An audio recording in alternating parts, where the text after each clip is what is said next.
In the action now with Goshen City FC taking on the Michigan Rangers. It's going to be the Rangers in possession as it falls to the feet of Esquivel. He's going to send it up. Goshen's going to take back possession. Nice work there from Gonzalez Martinez. He'll send it back to Vilkening. Vilkening space in front of him. Send it across to Matute. Again, space in front. Long ball down the sideline. It's going to fall to the feet there of Cruz. Cruz trying to keep it in bounds, but it is going to go in the favor of Goshen after a little protest there from the Rangers. Looks like it'll be Bondi to take that throw. Sends it in to Gonzalez Martinez across now. It's going to come into Gruber. Swinging across where it's picked up by... wide on that left side for Goshen. Oh, they're just going to lose out in the center of the park, though. And unfortunately, a free kick given away. A little bit of pressure coming from the Rangers there. There was a lot of space out there for Goshen to work with, but unfortunately, it was shut down pretty quickly, and it's going to result in a Michigan free kick.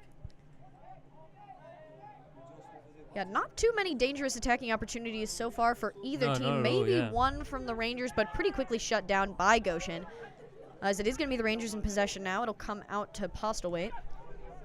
Sending that ball down the line to Mendez. Great ball. As it'll come through, nicely intercepted there by Goshen. Going to do a nice job keeping that inbounds, preventing the corner kick. It'll come out to Matute as he does a nice job. Really well played to get out of trouble. Working with Garcia there. And it's going to be a foul called this time now in favor of Goshen. Really nice play by Goshen in that corner to get out of trouble. Bundy combining with Matute. They managed to find themselves out. But going to be given a free kick as well. So a chance to kind of reset the game. Start an attack from the back with Vilkening now. Back to Widener, back to Vilkening. Swing it across to Matute. Space in front of him now as the Rangers step to challenge. It'll come up the line. Nice little flick there is going to come from Garcia, but it's going to be intercepted by the Rangers as Bondi steps up to take that throw. Good inside movement by Bundy as well. He's trying to go inside so that the midfielder can come out and receive the ball. It worked well. It just couldn't quite get the right technique on that 1-2 inside. Vilkening in possession now. A lot of pressure from the Rangers. And that's going to force him to make a little bit of a off-target pass that'll go out of bounds now as the Rangers push up to take this throw. It's going to be Power. Take that throw. He sends it back to Postlewaite. All the way back, swinging now to DeVoe. Again, DeVoe and Postlewaite happy to take their time as no one from Goshen steps to challenge there. It will be Gonzalez, Martinez, and Garcia. Put a little pressure there. Now coming down the middle of the field. Look for that through ball, but taken down. It's going to be no foul called, though. Just inside the box. Matute in possession now. He'll send a long ball forward up towards... That was Cruz who brought that one down, but the Rangers are going to claim possession back again as it's sent all the way back now. Pressing aggressively, Cruz, trying to get the rest of the team to come with him. Gonzalez, Martinez, and Co. in the midfield, those stepping off a little bit, leaving Cruz kind of on an island as he was pressing there. And Michigan, that's a great looking ball in behind. It's going to be picked up by Matute, though, not allowing the Rangers to capture that one. Although, as I say that, they will reclaim it to the feet of Power. And they will manage to keep a hold of it as Kelly steps up from the middle of the field to grab that one. Postlewaite now in possession. A little bit of protest from the sidelines. Thought that one was out of bounds, but it will still be Postlewaite in possession. He'll send it back now to DeVoe. DeVoe back up to Postlewaite, swinging across now. It's going to find the feet of Esquivel.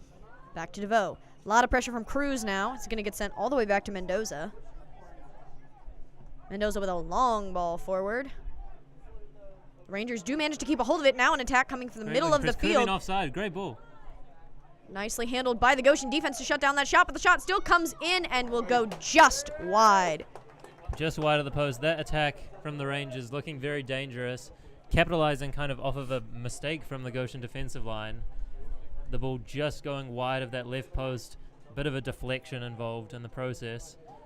But Michigan Rangers certainly having the lion's share of the opportunities so far this game, I would say. Goshen kind of yet to create too much in their own attacking third.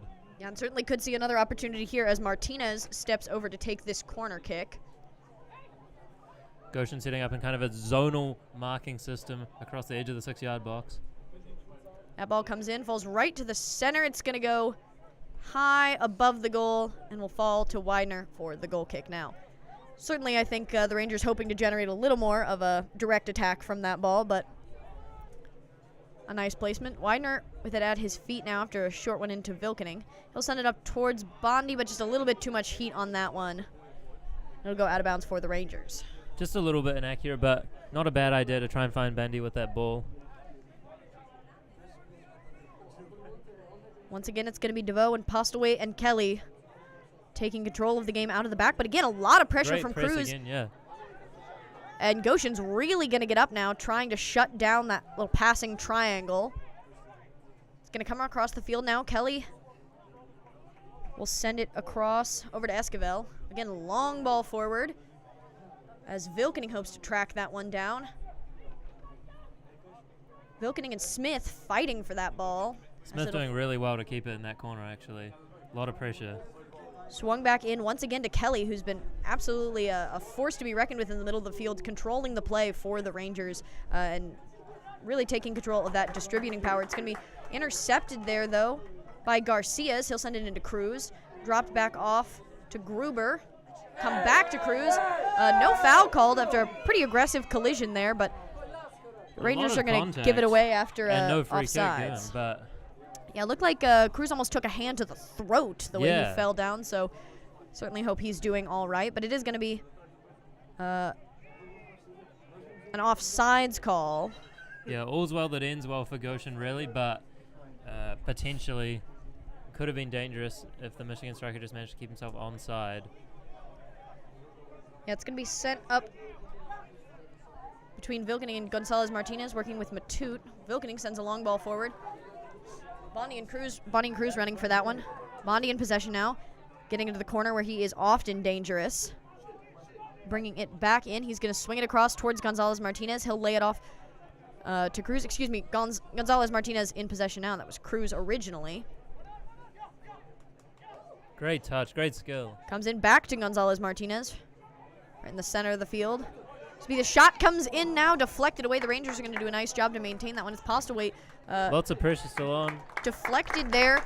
Will be a goal kick, but Goshen doing a nice job answering that previous attack from the Rangers. Absolutely. Certainly the most dangerous that Goshen have looked so far this game. A great reaction from the crowd as well as they took that shot on.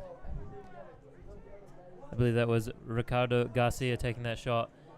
Didn't quite hit the mark, but certainly, as I said, the most dangerous Goshen has looked. Martinez doing a nice job fighting for that ball, and Bondi just not quite able to keep a hold of it as it'll be sent into Esquivel. He'll do a nice job clearing that one out of danger, but picked back up by Matute, although he'll lose it a bit to the Rangers, and a little bit too much contact through that fight will fall in favor of Goshen for the foul there. Gonzalez-Martinez with the short take. Send it back to Matute. And back to Vilkening. Vilkening space in front of him. He'll send a swinging ball across. Nice recovery there after it seemed like a little bit of a miskicked ball, but the Rangers will reclaim it as they bring it down that right-hand side for them. Big ball across, no one there to receive it. It's going to be Bondi tracking all the way back, trying to pick that one up, but it will roll safely out of bounds for Goshen to pick up for the throw, and it will be Bondi to take it. Back to Matute now, short one to Bondi, and deflected out by the Rangers once again. Bit of a rinse and repeat. Going to be another Goshen throw in pretty much the same spot. They're going to be looking to get out of this corner, and to do so through Gonzalez-Martinez. He does really well. Be Vilkening trying to get that one out, but a little bit miskick. Nicely brought down there by Argueta. And a nice ball forward. It's going to be a foul there, it looks like, yes, in favor of Goshen. Just, again, a little bit too much contact on that ball. Yeah, there's certainly been quite a bit of physical contact between the two teams in the last 5 or 10 minutes or so. But mainly on the side of the Michigan Rangers fouling Goshen City. And Goshen doing quite well to take that contact, but also taking advantage of free kicks. And that's a lovely ball in behind. Long ball forward coming in from the corner of the 18. Nicely deflected away there by DeVoe. Offside call in the end, actually. But really a lovely ball in behind. potentially in behind their fullbacks. So that's something that Goshen can look to exploit. And that's somewhere that we see players like Bundy excel, and certainly something that he could look to exploit for attacking opportunities for Goshen. It's going to be Esquivel now as he sends it down that right-hand side. Goshen has really turned up the pressure here in the last, 5 minutes. Yeah, absolutely. As we're 15 minutes into this game, still 0-0 on the scoreboard.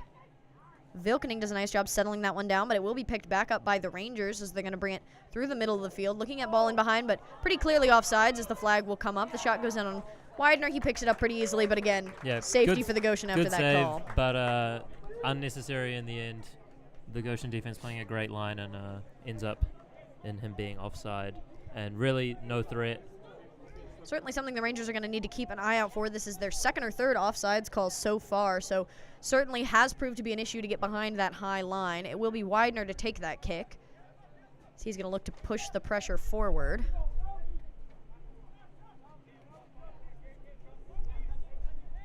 Again, sends that ball up to the center. It's going to be a Matute to settle it down. Gonzalez Martinez to pick it up. It'll be Matute once again with it. A little bit of a miscommunication there, but they will manage to keep a hold of it.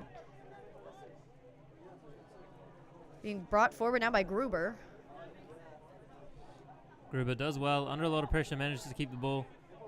And Vilkening going to manage to spread the play out wide. Gonzalez Martinez to Bondi, that Goshen College connection there. It's going to come forward to Garcia. He's going to slip it in behind. Nicely done to Bondi, who will send that ball in. But Bondi will manage to reclaim it once again as the Rangers fight to get that back. Going to be a little bit too much pressure there from Bondi, although it certainly looked like DeVoe may have been a little off balance as well as he dribbled. Yeah, it didn't look like too much contact there, honestly, from Bundy, but in those kind of situations, any contact in the back, in that kind of area of the field, they're going to go down, and it's going to result in a Rangers free kick 7 days of the week. Bondi's not willing to give up on it yet as he's going to step to pressure.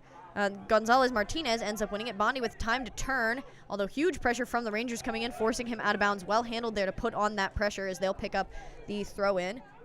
Was Smith who did a nice job of receiving that, as it's going to be again DeVoe and Postlewaite to work it out of the back. And Smith now joining them, taking a little bit the place of Kelly we saw in the earlier minutes. Smith sends it up to Postlewaite.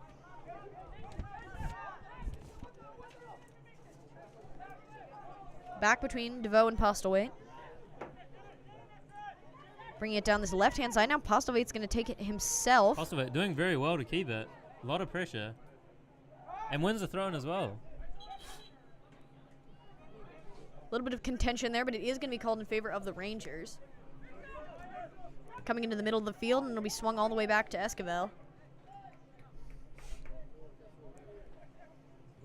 Swung back again to DeVoe, and Goshen chilling out a little bit on the pressure here, not bringing quite so high a front line, getting reset. Recognizing that Smith, number 23, that is Smith, and number 20, Kelly, the captain of Michigan Rangers, they're very composed on the ball in that 6 and 8 positions in the midfield, and really putting a lot of pressure on them is not resulting in too much right now. So it's a lot easier for them to just kind of sit off and wait for mistakes to come when the Rangers inevitably have to go further forward. And it will be Smith in possession now, right in the center circle. Swing it back to DeVoe. Lots of space in front of him, and again out to Postlewaite.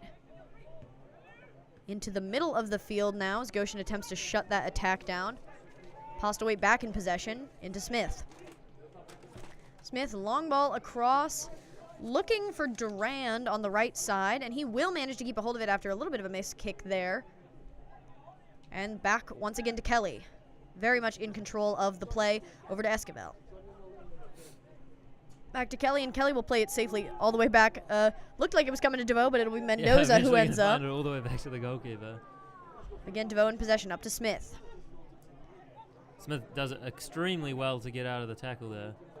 Nice job by the Goshen defense to shut that attack down. And now it will be Goshen turning on the counterattack.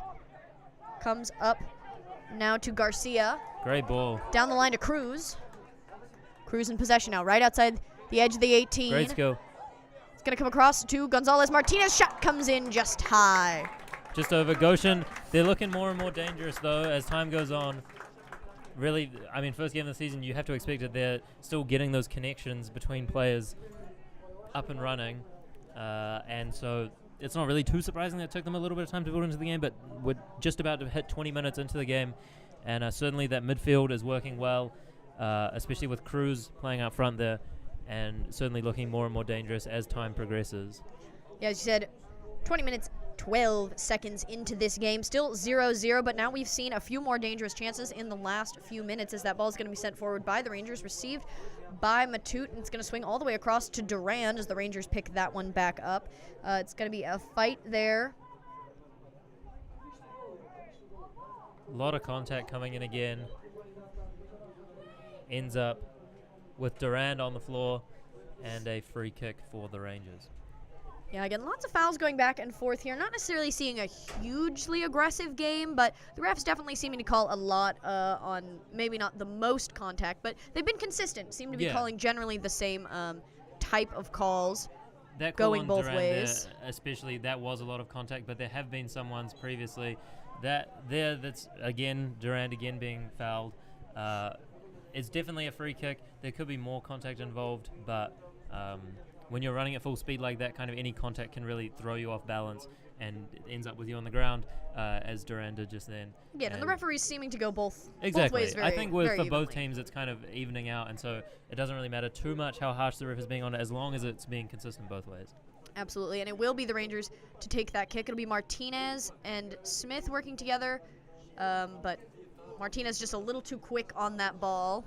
Yeah, referee wasn't quite ready for the play to go on, and they're going to reset back up. Give Goshen a chance to reset, honestly.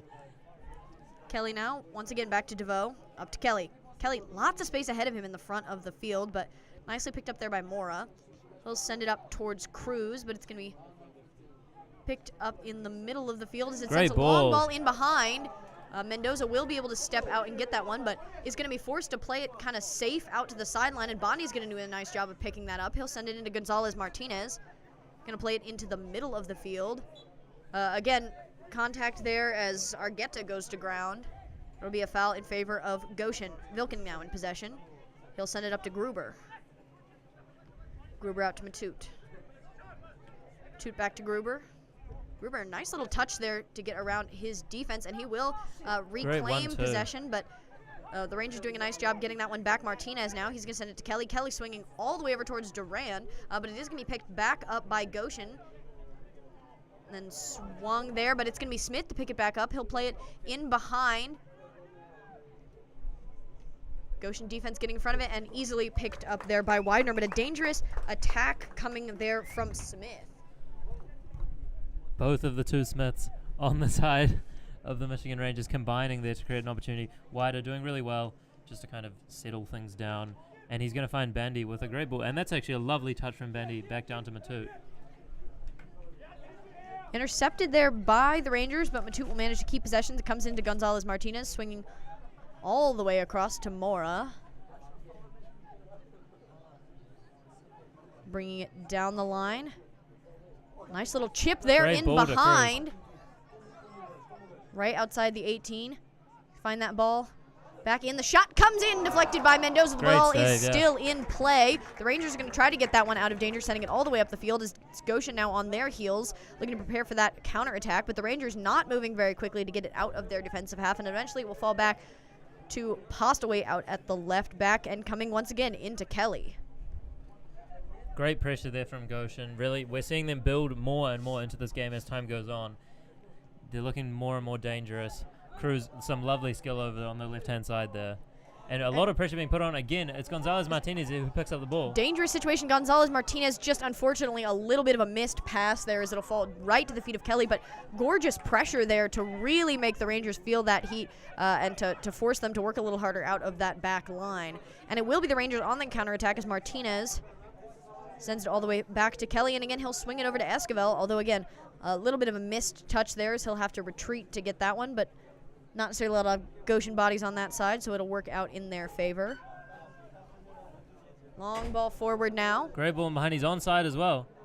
It's going to work out. It's going to be Mendez bringing the attack forward. That shot comes in high. Just over the bar. They're playing fine margins, the Rangers, when it comes to the offside call. But Mendez doing a great job of holding his run there. And they're creating a lot of pressure. I mean, it's really going both ways at the moment.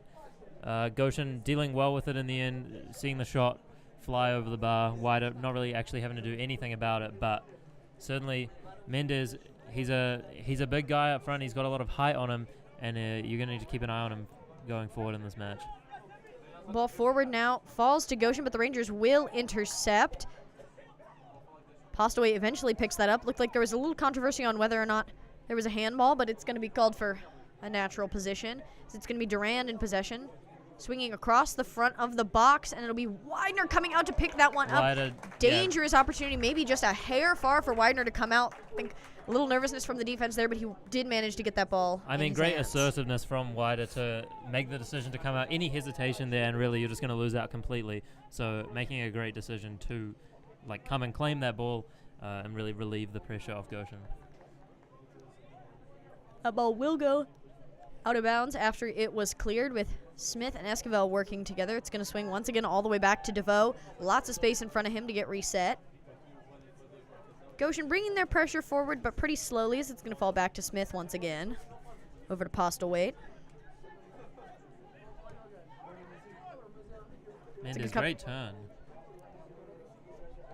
Now to Mendez, he's going to try to chip that ball in behind, but nicely intercepted by the Goshen defense. Clear that one out to Gonzalez-Martinez. Back out to Bondi. Bondi trying to bring it into the middle of the field. Intercepted by the Rangers, but he'll do a nice job keeping a hold of it as Matute sends it over then to Garcia. Garcia fighting for that ball against Postlewaite, and it will be Bondi who ends up coming away with it as he runs through that one. He'll send it down the line as that falls to Cruz. But the Rangers will gain it and lose it and gain it again, as it's going to be Gruber who walks away from the exchange with the ball after a lot of little changes there. Yeah, bit messy in the center of the field there. It's going to end up coming out off Garcia, and it's going to be a Rangers throw-in, but 4 or 5 people involved in a little scuffle in the center there. No one really being able to maintain control of the ball, but the Rangers have it now, albeit locked in this corner, but they're doing well. It looks like they're going to make it out of that spot. In possession with Esquivel now, as he's going to send it across to Durand. And back to Esquivel. Across to Smith. Smith up to Postlewaite. Plenty of space here for him to run into. It's going to send the ball down the line to Power. Just can't quite keep it in play. It's going to be a Goshen throw-in. Bondi will drop that one off.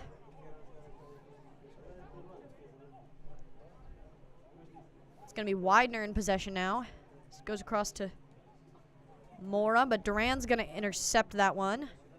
Playing the ball into the middle of the field, but nicely stolen away by Goshen.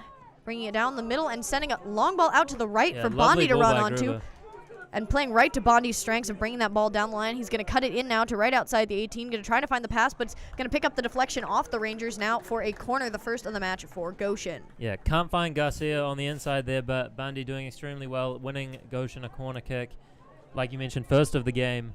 Going to be really interesting to see what they've got cooked up from the training ground for this, or whether it's something that, with the lack of training time to this point, they haven't really had much time to come up with corner strategies so far. So it might just kind of be everyone kind of knows what we're doing. We all play college level soccer, so let's just try and see what works. But immediately you're going to see Cruz come into the center of the goal. He's probably going to be looking to occupy the goalkeeper a little bit as this ball comes in. And it is Mora to take that kick. With 28 minutes, 52 seconds into this game. Still 0-0. That kick comes in, going way to the back post. It's going to come deflected off the Rangers, it looked like, and it's going to be a corner on the opposite side. And important to remember on the clock on this one, we are counting up, not down. So 29 minutes into the game, not remaining. Challenged for by Cruz off of that corner kick. But yeah, nothing coming of it so far. That's going to be Garcia coming out to the left-hand side, as we see it from here, to take this corner kick. Plenty of Goshen bodies in the box. Bandy, the only one back on halfway. Long ball falling much more central this time, but still deflected away by the Rangers, although it'll come right back out to Garcia. So he'll have time to play that one again right Lovely into the middle ball. of the goal. Just a hair high on that tip. Vilkening just not able to keep the header down, but another great opportunity for Goshen. Certainly, I said earlier that the Rangers had the lion's share of the chances. I think that the opposite is probably true. Now Goshen, 3 or 4 pretty clear-cut chances in the match now for them to have converted and opened the scoring. And you feel like it's really only a matter of time before the first goal, as a pass back from Postlewhite finds his own outline, and a corner kick for Goshen that they really didn't have to work hard for at all. No, and certainly has proved dangerous on their last 2 chances. And once again, it will be Mora to take this right side kick. Looks like they're going for a pretty similar setup, just hoping to maybe bring that one just a hair more centrally. Of course, want to keep those balls down on the ground. Yeah, again, Bundy being the only one left back. Plenty of Goshen shirts in the box. Going to be looking to convert. That ball comes in. Again, far to the back post, but this time, again, falling to the Rangers as it goes about 4 headers in a row, and it will be Goshen who settles it down in the end to the feet of Gruber. Gruber does well there to keep it. Going to get it back, and he will fight through it as it's going to fall once again to Garcia. Ball into the box. It's going to be headed out by the Rangers, and they'll play sort of a safety ball out into the middle of nowhere, but Matut's going to easily pick that one up as it comes into Garcia. Slipping it in behind. Able to keep it in. Gonzalez Martinez is going to challenge that one, and just Mendoza not able to keep it in his hands, but Gonzalez Martinez just a hair too slow after it deflects away, and it will end up going high. So certainly not the outcome they were hoping from there, but a very, very dangerous chance. Almost looked like the Rangers thought there had been an offsides flag as that ball went in behind. Had kind of seemed like they had stopped playing for a moment there. Yeah, almost, Gonzalez Martinez absolutely took that opportunity as he saw it. Now Mendoza with the corner kick, or excuse me, the goal kick. Yeah, almost looked like the ball had gone out on the byline there, but just managed to be kept in by Goshen, and unfortunately Gonzalez Martinez just not able to convert, but probably the closest Goshen has come in this game, which is saying a lot because they've come close a few times at this point, and it's going to be another Goshen throw in the attacking half. Bondi to take that throw now. He'll send it back to Matut. And Goshen now officially has passed the Rangers in shots awarded. They're going to be at 6, with the Rangers only at 5, as Widener's going to send a long ball forward. It's going to still maintain possession for Goshen, even as it's brought down by the Rangers. Gruber's going to send a long ball forward, looking there for Cruz, and he will manage to keep it in bounds. Cruz still in possession. He'll drop that one back. Back to Cruz. The flag is going to come up on that one, unfortunately. Just nicely done by the Rangers defensive line to see that and clearly move up as a unit to trap that, which was handled very well, and of course worked out for them. Absolutely, yeah, well handled by the Rangers, stepping up immediately after Cruz played that ball backwards, and it results in the offside call and a chance for them to rebuild from the back after a pretty consistent period of pressure from the Goshen attack. Rangers bringing the ball forward now, but it's going to be pretty simply picked up by Vilkening as he'll send that one up to Gruber. Gruber maintains possession, fighting his way through. Find that pass eventually over to Gonzalez Martinez. Come up to Matut now. Up to Bondi. Durand came in pretty quickly there onto Bundy. Having switched sides, Durand previously playing on the right, you think the Rangers might be trying something different, switching up where their wingers are playing. Durand now finding himself on that left-hand side. And it will be Durand in possession as Bonnie's going to put the pressure on, trying Bonnie to wins do it to back. him. It's Bonnie now in the box. He's going to send it across to Cruz. Cruz with the shot in, deflected away by the Rangers, and they will play that one out of danger. But again, a dangerous, dangerous chance there by Goshen. Absolutely. As the Rangers now counterattack. Bundy doing an incredible job to win the ball in the attacking third there off of Durand and put Cruz on a bit of a plate, honestly. Just slightly rolled too far in front of him, and he wasn't able to take that shot on first time. Let the defenders come a bit closer and ended up getting the shot blocked, but another great chance for Goshen. And it is Goshen who's reclaimed possession as it falls once again to Gonzalez Martinez. Going to work through the middle. Gonzalez Martinez just a hair too slow there to pick that one up off the pass. Bit of contact there. Both bodies go down. They're going to both get right back up again, and it will be the Rangers who maintain possession as it comes back to the middle of the field to DeVoe. He'll send a long ball forward up towards Mendez as it's Matute racing for that one as well. But Mendez just not quite able to keep enough control of that one, and it will go out of bounds for a Goshen throw in. Yeah, not a fantastic touch by Mendez there. Ends up in a Goshen throw. Vilkening now on the ball, finds wider, and Goshen going to look to rebuild. Bit of pressure, but they do manage to get the ball out. It is going to be the Rangers now on the counterattack, though, as they win that ball out of the air. DeVoe in possession. He'll swing it back to Postlewaite.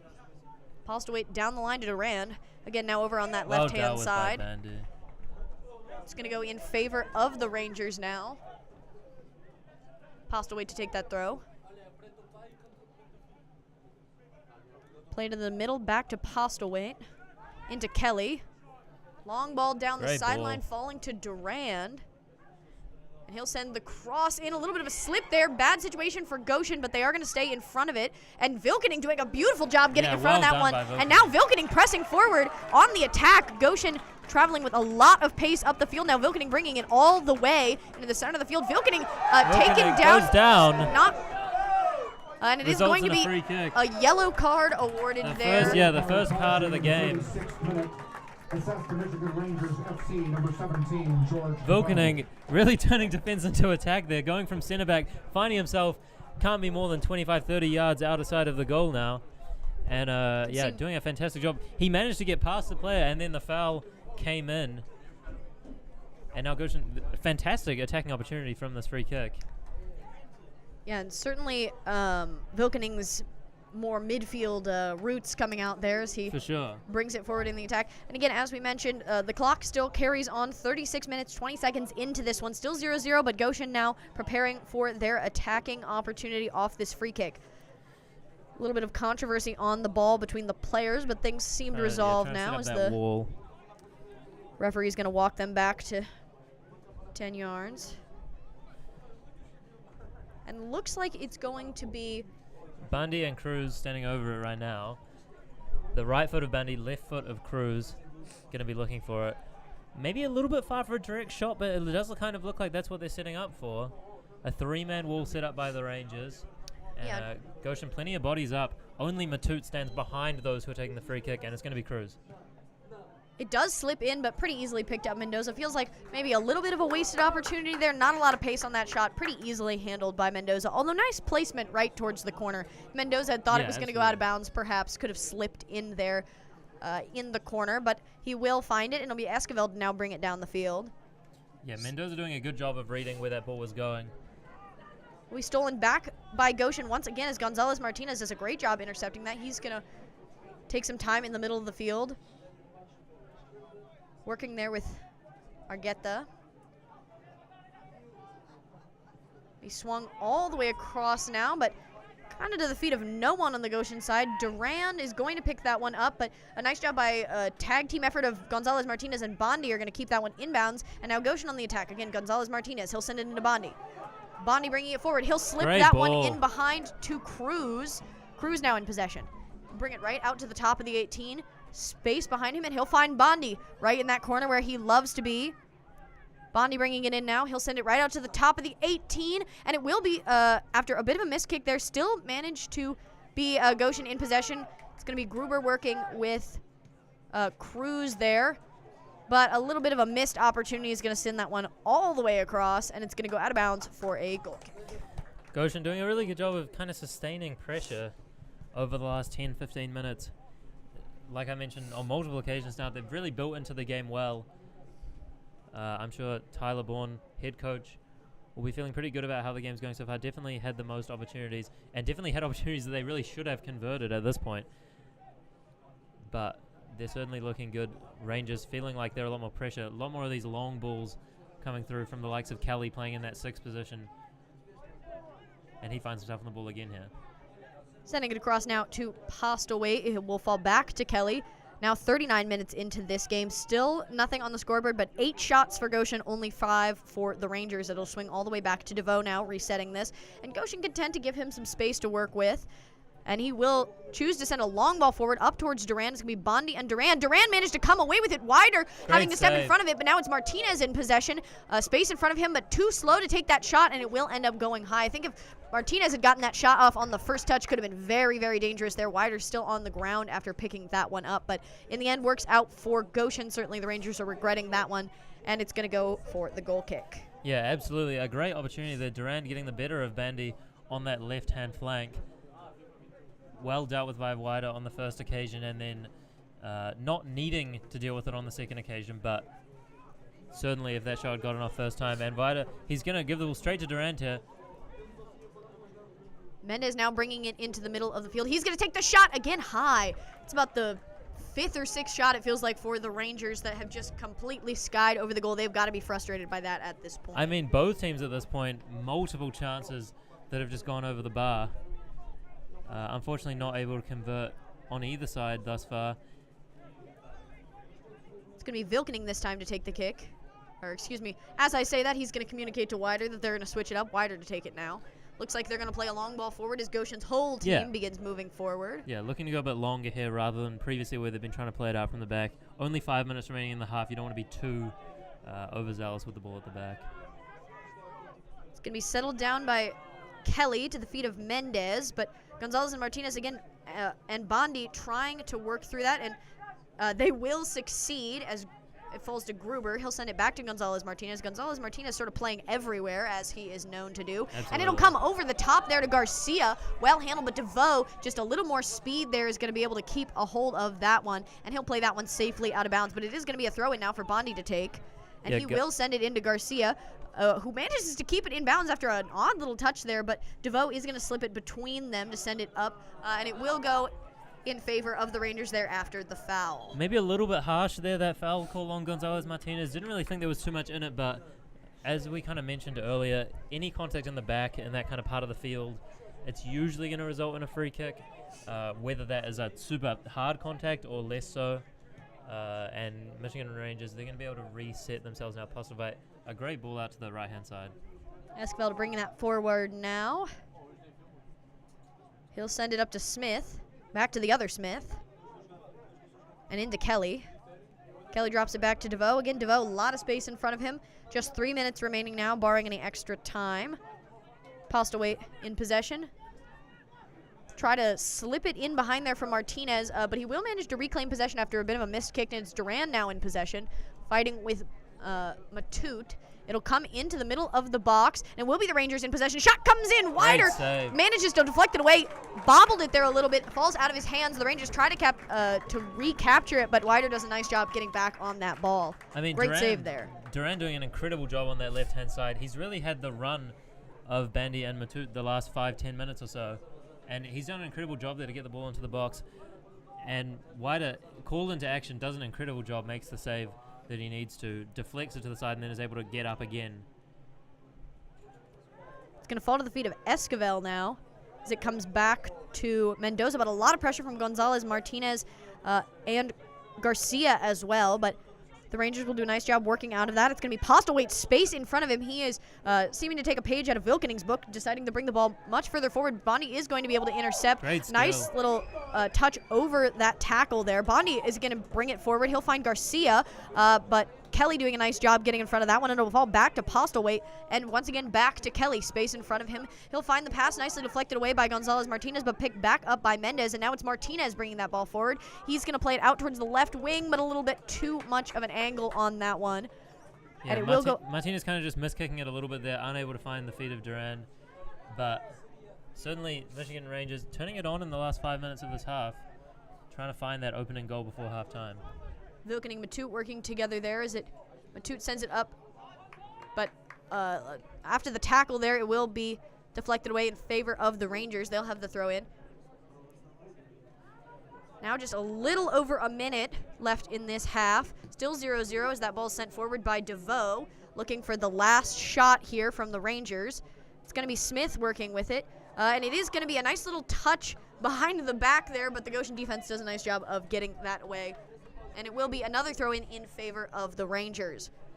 Getting pretty scrappy in and around the 18-yard box there for both sides, kind of legs flailing everywhere. Goshen does a great job to get it out. Garcia does a great job to win the ball back.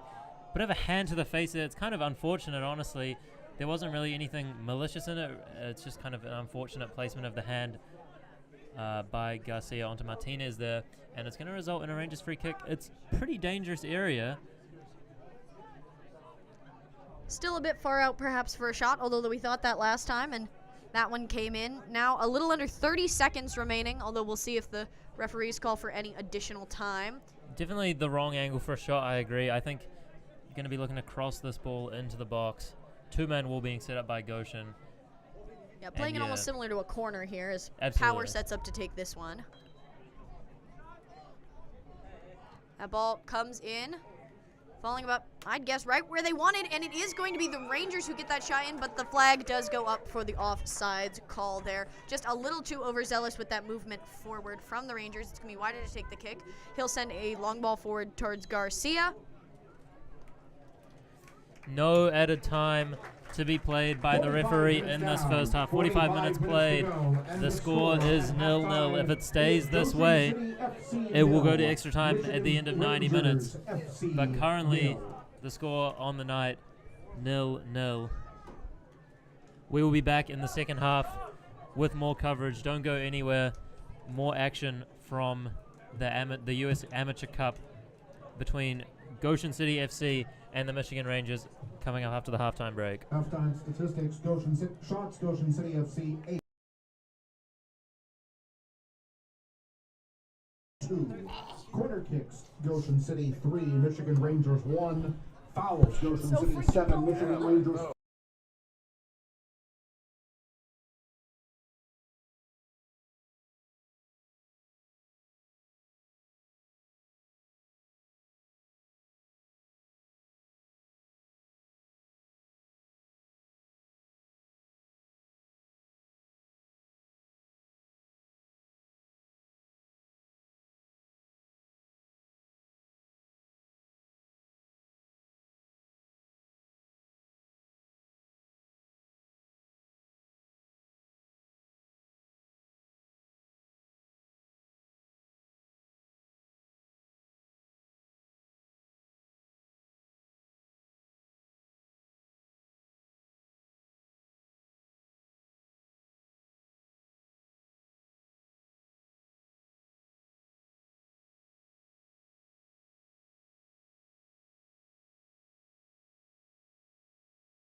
Ladies and gentlemen, welcome back to the Goshen Soccer Complex for this match tonight between Goshen City FC and the Michigan Rangers. Goshen going to get us back underway here. It's myself, Nathan Anderson, on the call, along with my good friend Kate Boddicker. And we're straight back into the action here. Goshen keeping possession, working it out wide. Lovely play. A great tackle by Duran. And it's going to result actually in a Michigan throw, surprisingly. Thought it was Goshen ball there. But no. Calm play from Michigan at the back now, looking to find Mendez all the way up the field. Well dealt with by Vilkening, though. Gonzalez Martinez, a little bit too much contact onto Smith there. That's Liam Smith. And it's going to result in Michigan ball. Free kick going to be taken by number 6. Oh, actually not taken, but number 6, Sean Keane, just coming onto the field now for the Rangers. A little bit more aggressive of a start from both teams here than we saw in the first half. Vilkening, great header. Gruber deals with it well. Gonzalez Martinez. And now it's at the feet of Bandy. Facing a lot of pressure, but he deals with it well. Matute now, he's going to clear the ball up the field. It's going to go out on that right-hand side just in front of the halfway line. Postelvite going to be taking that throw for the Rangers. Comes in at the center of the field. It's Mendez now. Finding his feet, beating a player, and finding the man out wide. Bandy, though, a great tackle, putting the pressure on. Finding a pass as well. Really well done by Bandy. And Argueta also doing very well in there. Gonzalez Martinez just losing out, putting a lot of pressure onto the recently substituted in Keane in the midfield. Cruz now putting a lot of pressure as well. Goshen certainly looking to press early. It's going to be Garcia onto Durand here. Michigan doing well, but Goshen winning the ball back through Cruz. Unfortunately, just not able to keep it. That's Smith. Sorry, actually, the Mason Smith, the other Smith on the field, doing well to win the ball back there for the Rangers. And finds a great pass to Mendez. Rangers clearly bringing a strong start to this matchup. Goshen maybe coming in with a little less heat, although as I say that nice tackle comes in. Great tackle by Cruz. Durant, he's been dangerous down that right-hand side. Looking like he might be playing a little bit further back this half. As the Rangers, they spread the ball out to that left side. They're going to find it with number 17. That's DeVoe. He spreads it to Postelvite. Goshen choosing to sit off a little bit here as DeVoe finds himself with the ball at his feet once again. Plenty of time. There's really no rush for the Rangers to find an option forward here. And they're just happy to build up. Goshen content to sit off for the time being as the Rangers play the ball around the back. Bit of a longer pass out wide to Duran here. He's going to find himself with lots of time and a great ball into Mendez. Vilkening putting the pressure on. Gruber's there as well. Gonzalez Martinez the one to win it though. And it's Cruz finding the long ball out wide. Argueta, plenty of time on this right-hand side. Postelvite putting on the pressure. Argueta deals with it well. There finds Gruber inside, who in turn finds Gonzalez Martinez and on one more. Great delivery coming into the box. Looking for Cruz. Can't find the head. And it's Bundy who finds himself with the ball on the edge of the box. Goshen scrambling a little bit now. Gruber doing well, but Smith is going to win the ball back for the Rangers. However, possession changing hands quickly. Gonzalez Martinez back on the ball now, trying to find a through ball out wide there to Bundy. Just went into no man's land a little bit. It's going to end up with Mendoza, the goalkeeper for the Rangers.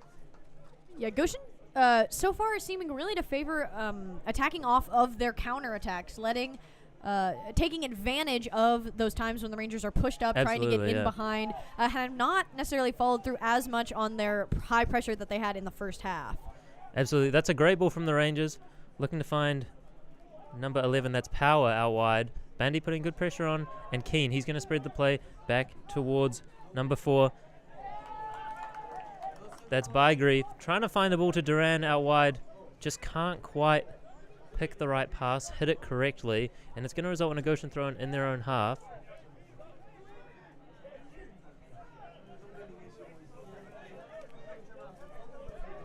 Goshen throw in now. Looking for Cruz up the line. Well dealt with by Smith. And it's going to result in another Goshen throw in. Not necessarily managing to keep the ball on the ground, but certainly making inroads into the opposition half now. Seeing plenty of Goshen players warming up down on the sideline. Potentially some subs coming in sooner rather than later. 49 minutes played, only 5 minutes into the second half. A great ball down the line. Gruber finds himself pushed in the back and actually is going to win a free kick for Goshen in the attacking half. Again, you got to say for the referees have been markedly consistent in the fouls that they've been calling. Have not really been much controversy in terms of players. The players have not seemed too upset by the referees' calls this evening, and they've seemed to go largely both ways. Yeah, some of them have been maybe a little bit soft, you'd say, here from the commentary box, but they're certainly also being fair. Both sides kind of receiving the same calls. It's Mora who sends over this free kick for the Rangers. Plenty of Goshen shirts in the box. Bit of a sea of orange and black over there. And it's a great ball from Mora. Looking to find the head of someone like Vilkening, but unable to find it. It's Agueta going to end up with the ball. Finds his way outside. That's Cruz. Great skill. Able to keep the ball despite the challenge. Great ball into the box. It's cleared by DeVoe, however. Bundy being put under a lot of pressure by the Michigan attacker. However, in combination with Gonzalez, Martinez, and now Mora, they're able to keep the ball and get out of trouble. Mora looking to find feet there, the feet of Garcia specifically, but unable to do so. And now Duran, he's going to take that throw-in out to Bagri. Bagri being put under a lot of pressure. Great ball to Duran, though. Michigan trying to get out. Vilkening intercepts the pass, however, and it's Gruber now with the ball. Smith putting him under a lot of pressure. However, Gruber deals with it well, finds a pass back to Matut and back to Vida in goal. Vida finds the pass out wide. That's Cruz. He does well to deal with it, and Mora finds Garcia down the line. Great touch by Garcia to get away from the defender. Garcia, he's tricky. Bit of a soul roll there. Unable to keep the ball in play, however. Baigri doing a great job defending the play there. And now it's Baigri finding himself with the ball once again. DeVoe now on it. Yeah, next it comes through that back line. You know, as we mentioned, some substitutions for the Rangers at halftime. Coming out, of course, Kelly, who had been such a fixture on that defense and for starting those plays. The same with Esquivel as well, and Martinez out as well. So certainly big names, you may have noticed from the first half. Certainly hoping for big things from those substitutes as well if you are the Rangers. Yeah, I mean, Kelly specifically definitely was a consistent feature in the first half for the Rangers in that midfield. Really surprised that they honestly took him off at halftime. Might be nursing an injury of something of that sort, not fully back up to fitness. Gonzalez Martinez doing a great job. Ball looked like it was out of play, but it's actually going to be played on. Gruber finds the ball inside. That's Garcia. Free kick going to be given. The referee looked like he was trying to play advantage in Goshen's favor, but Garcia honestly going down under the contact there and going to result in a free kick for Goshen. A dangerous position here. Again, for sure. We've certainly seen that Goshen is not afraid to take the shot from this distance, even though it is still a bit far out. So certainly not out of the question, but may also see a ball in down the sideline, especially with the arrangement of the Rangers right now. We'll definitely have to see what their strategy is here. And again, as we've talked about, always interesting to see how set pieces play out on a team like this that hasn't necessarily had that much time to coordinate. It's going to be Mora standing over this free kick.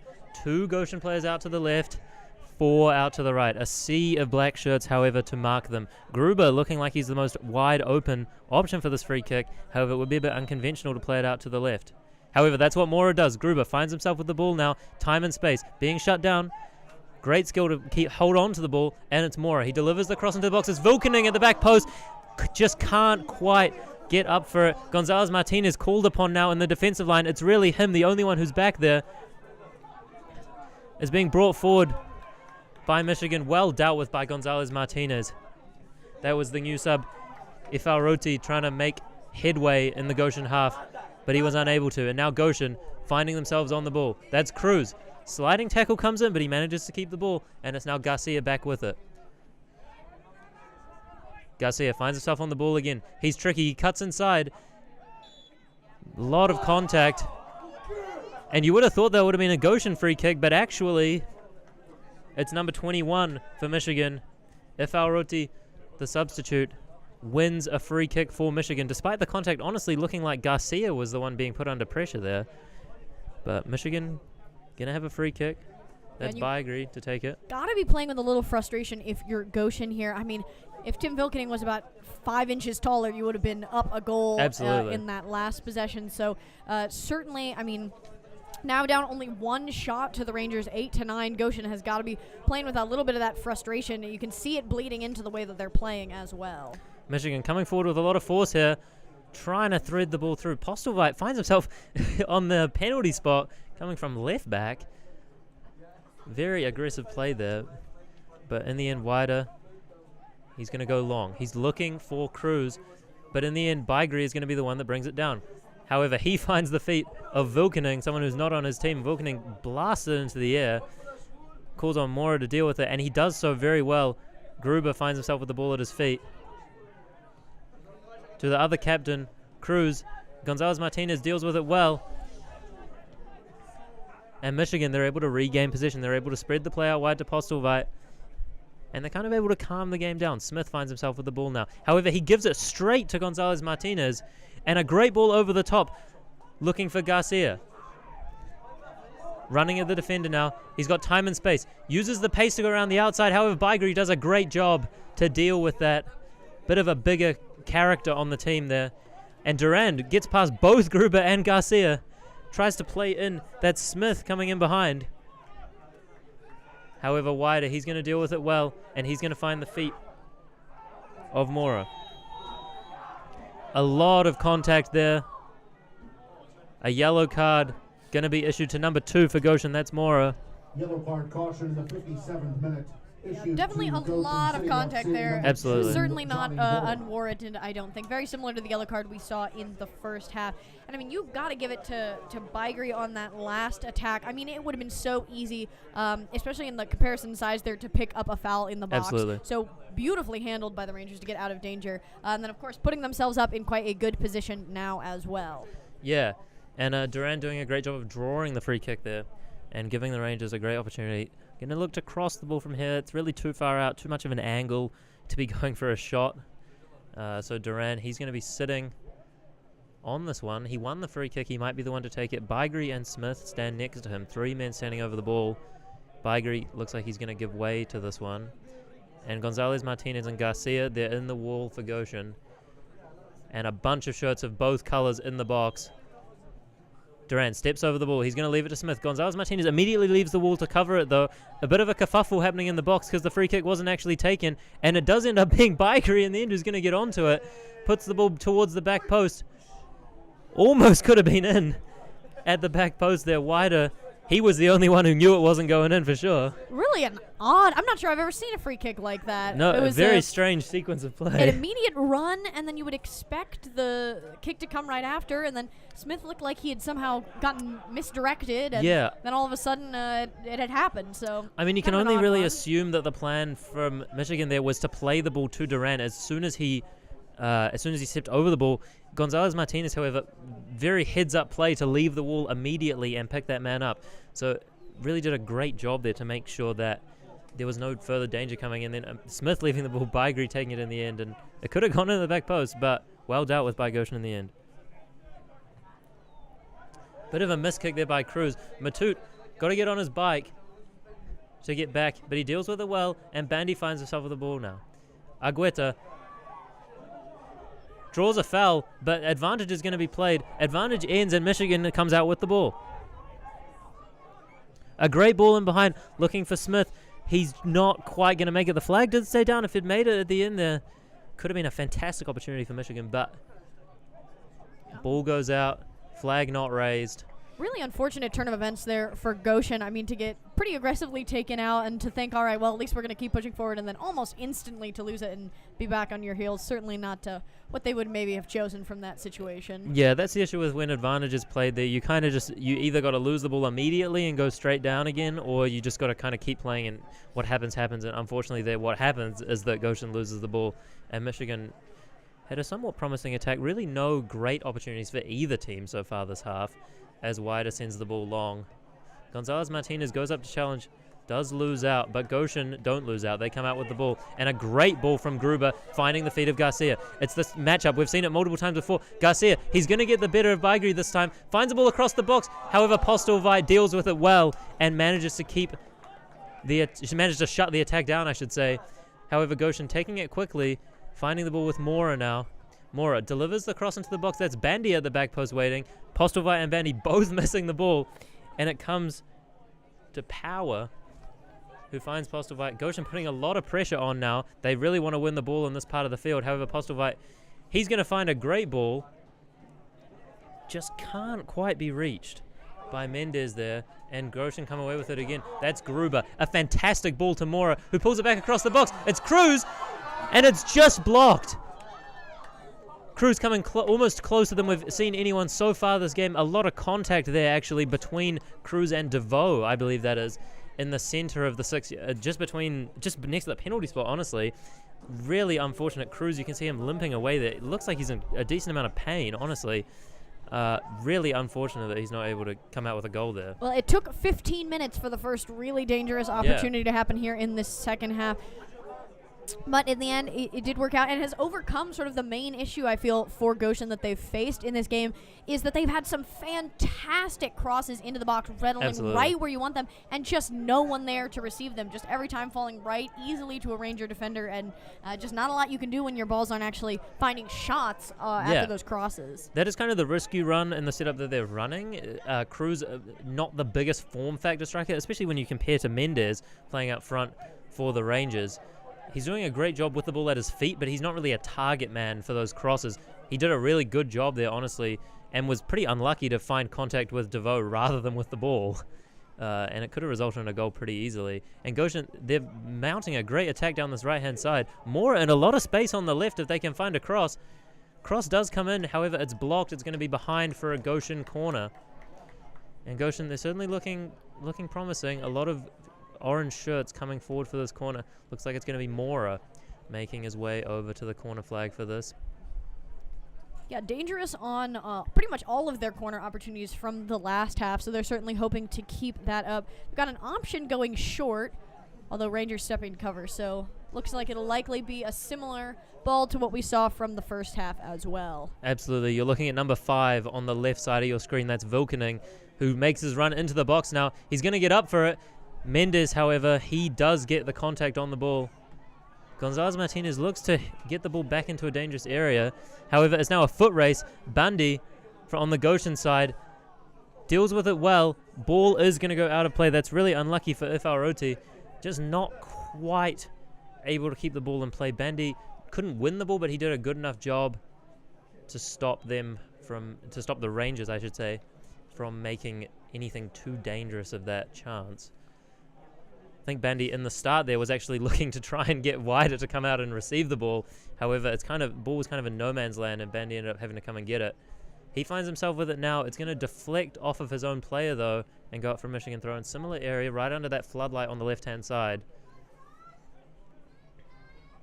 You can see Tyler Bourne, head coach, just giving some instruction to Cruz down there on the touchline. Bit of a strategy change potentially. There's nothing too much is going on at the moment, just the ball being played around the back. However, Michigan now finding great space.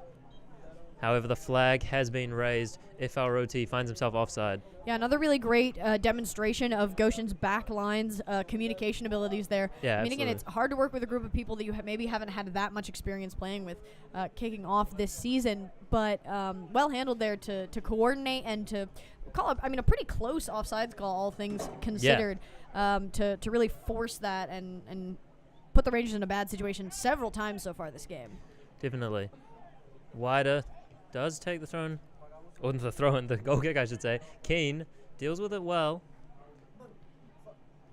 And Michigan, they're coming back on the attack now. The great skill to get around the outside. It's Gruber who puts a foot in on the far side. The number 10 on his back. High fives all around from Gonzalez Martinez. That was a fantastic tackle. Does result in a Michigan corner, but really that attack, it could have been a lot worse. It's looking like number 23, Mason Smith, making his way out to the left-hand side to that corner flag to take this corner kick. The Rangers being slightly more conservative, I would say, with their corner kicks, leaving 2 people marking Cruz all the way back there as the ball comes in. Vilkening does well. Looked like it came off his head there, but actually results in a goal kick for Goshen. There must have been some other contact before the ball found its way out of play. And Vulcanen going to be getting on this goal kick, it looks like. Playing it short to Vida. Vida goes long. However, he doesn't find anything but the feet of Duran. Really well played by Keane there to keep the ball. However, Gruber is going to pick it up now. A lot of pressure being put on by Smith onto Gruber. However, Gruber does a fantastic job, and Goshen entirely do a fantastic job. Garcia getting out of trouble, running at pace now, and he's going to find the ball to Mora. Kind of just mishits the pass out of bounds there. Mora couldn't quite make it. Garcia fell under the contact. No free kick given, though. Yeah, so unfortunate there. Just a hair too much heat on that ball. I mean, got to be frustrating if you're the one making that pass. You know, you are looking for the continued attack. It's going to be some substitutions now. The first time mid-half. Coming in now, that's going to be number 19, Kevin Hubble. And also coming in, that's number 30, Joshua Franco. Yeah, substitutions for the Michigan side. Looking to bring some fresh legs onto the field. Try to change something, change the game. Long ball out wide. That's going to be to Francao, who's the new player on the field. Yeah, actually combining with Hubble out wide. He's coming, replacing Postlethwaite over there on that left-hand side. Great turn by Keane in the center. Gets away from Garcia. That's fantastic skill. And Duran finds himself in a lot of space out wide now. He's been dangerous in these wide areas. A little bit of a mistouch there. Opts to go down the line. Gets the better of Mora physically. And a great ball into the box. It's dangerous. Smith finds himself with it on the edge. It's well dealt with by Argueta. However, the ball falls to the Rangers once again. Great physicality. And he pokes it into the goal. That's number 21. It's Ifal Roti finds the first goal, the opening goal of this match. Goshen caught napping at the back. And he manages just to poke it into the far right corner. It's a fantastic finish. And really didn't stand a chance with the save there, Vida, as far into the right corner as you could possibly have got. Yeah, really feeling a lot there like the culmination of, honestly, a lot of the attacks coming from the Rangers, finally managing to put together that attack they've been looking for so consistently. And, I mean, I think, obviously, a great finish by Eferoti, but you've got to give major props there to Durand, the start of that attack. I mean, just phenomenal play down the sideline, able to beat several Goshen players. And there are going to be substitutions for Goshen now. Coming in now, that's going to be number 17, which is Micah Weiland. And also coming in is going to be number 14, coming off the pitch was Kingsley Kanu. 4, Andrew Argueta, replaced by number 14, Kingsley Kanu. And that's going to be Argueta and Mora coming out there. Kingsley Kanu, we know what he can do. He's played a huge role for Goshen College this season. Fantastic skill. And it's going to be Violent. Call into action immediately. Duran, though, once again doing a fantastic job. And great skill again to send Cruz the wrong way. However, this time the ball into the box delivered straight into the hands of Vida. We're really seeing Duran make a huge difference down that flank for Michigan, setting up the first goal, the opening goal of the game, and looking dangerous once again immediately onto Weiland as he comes onto the field. Particularly after not making much of an impact in the first, 15 to 20 minutes of the game, not really hearing much of his name, and all of a sudden has really turned it up. Here we go. It's the goal scorer for Michigan. He pokes the ball through and behind, just not quite able to get onto it. That's number 19 who was trying to find the ball there. That's Hubble.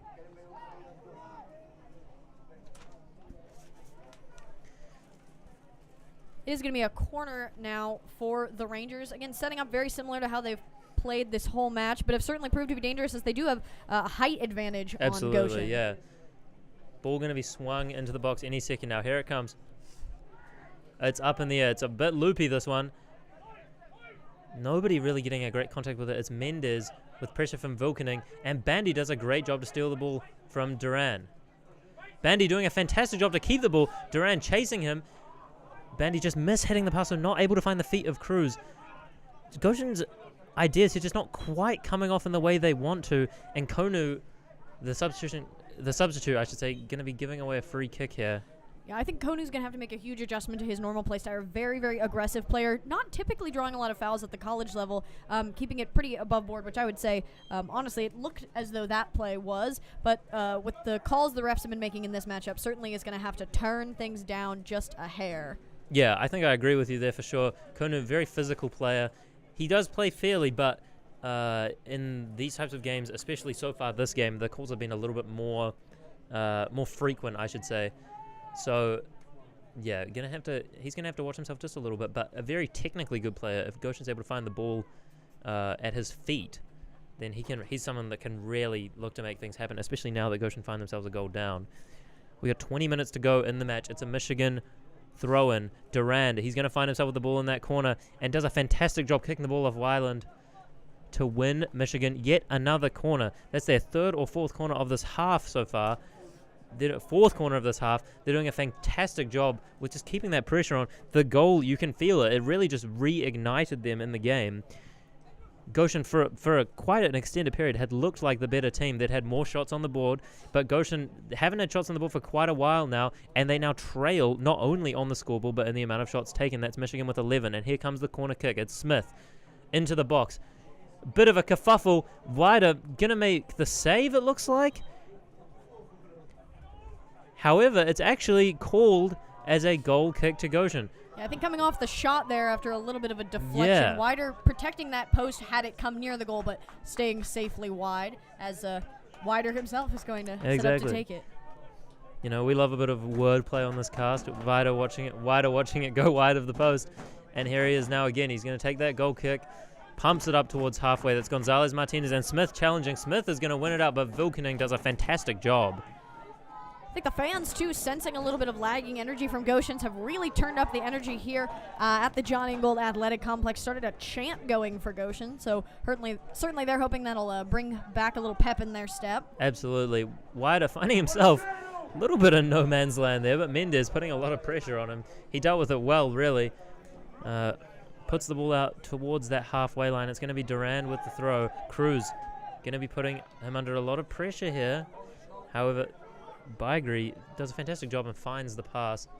Cruz just doing a lot of running, really, that isn't being super fruitful. He's kind of the only man up there at the moment. Goshen choosing to sit off a little bit. However, Bandy, he does a fantastic job. He wins the ball back for Goshen and hopefully now can restart the attack. It's Cruz who finds himself with the ball at his feet now. A lovely lofted ball in behind. That's Garcia on the ball now. Finds the pass to Weiland, the sub. However, his ball inside immediately cut out. Vilkening trying to find a pass to Cruz. He's really putting him under a lot of pressure there. Kind of a loopy ball in the air. Gonzalez Martinez tries to deal with it, but in the end, it's Michigan that deal with it better. That's Ifal Roti doing a fantastic job to keep the ball in play, but Konu manages to recover it, and Vilkening comes away with it now. Gruber.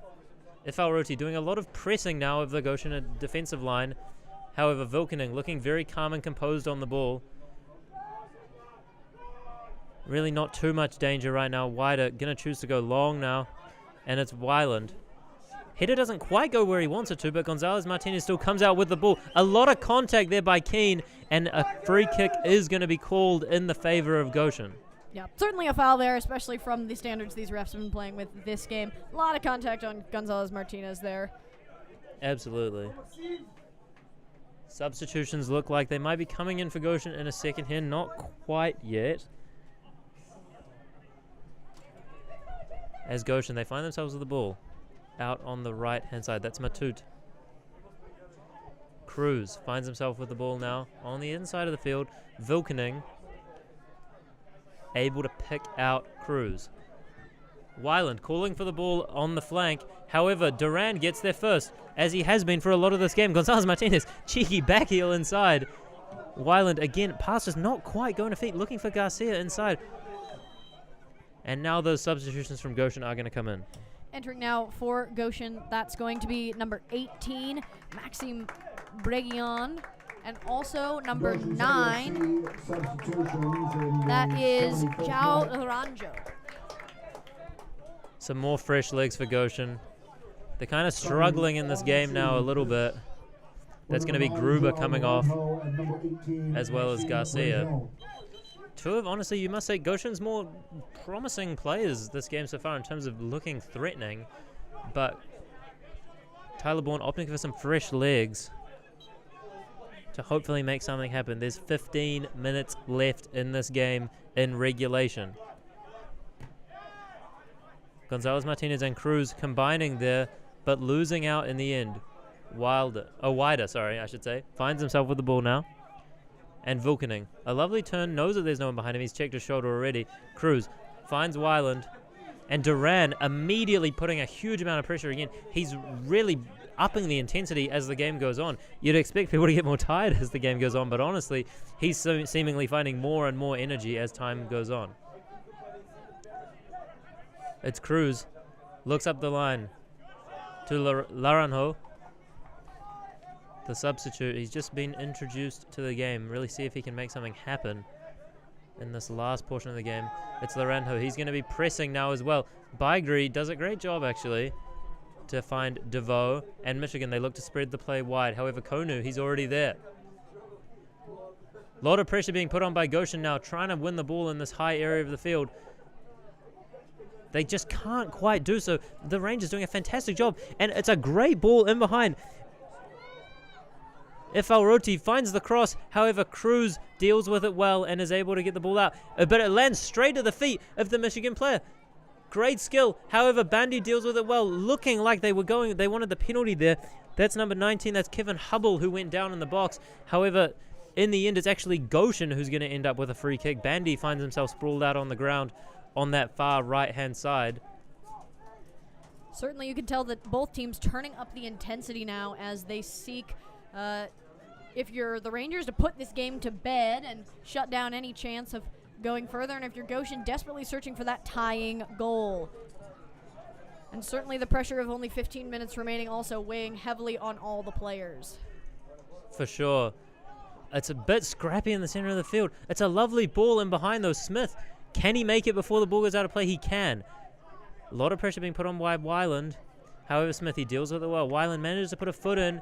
It's going to be a throw-in for Michigan in that far right-hand corner. The usual suspects down over there. That's Duran who's going to take the throw. Smith finds himself with the ball again, and Duran beats his man, as he has been doing all game. Cuts between two Goshen players and delivers the cross into the box. Wider, however, is there. Great skill once again from Duran. You can really see the value he's bringing on that in those wide areas.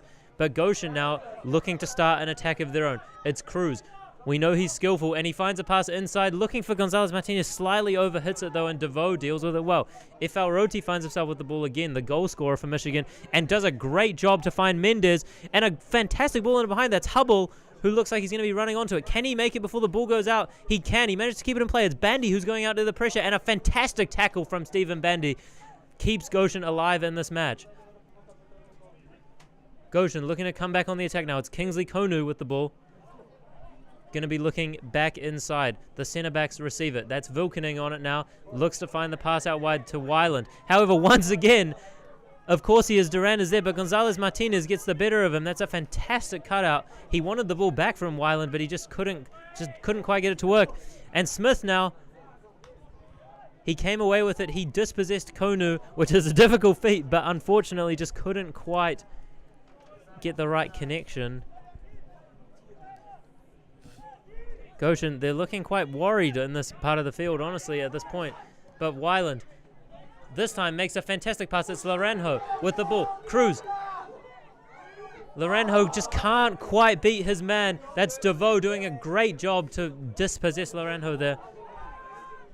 And Ifalroti comes back at Cruz. Cruz, however, he's calm, he's composed, he deals with it well, and he finds Wider. They're really playing with fire here, GCFC, but they managed to keep possession for the time being. Gonzalez Martinez and Cruz combining very well in the center of the field. And Gonzalez Martinez looking to find his college teammate Bandy. Unable to do so, however, the Goshen boys combining on the far right side. It's Konu now putting the pressure on the play.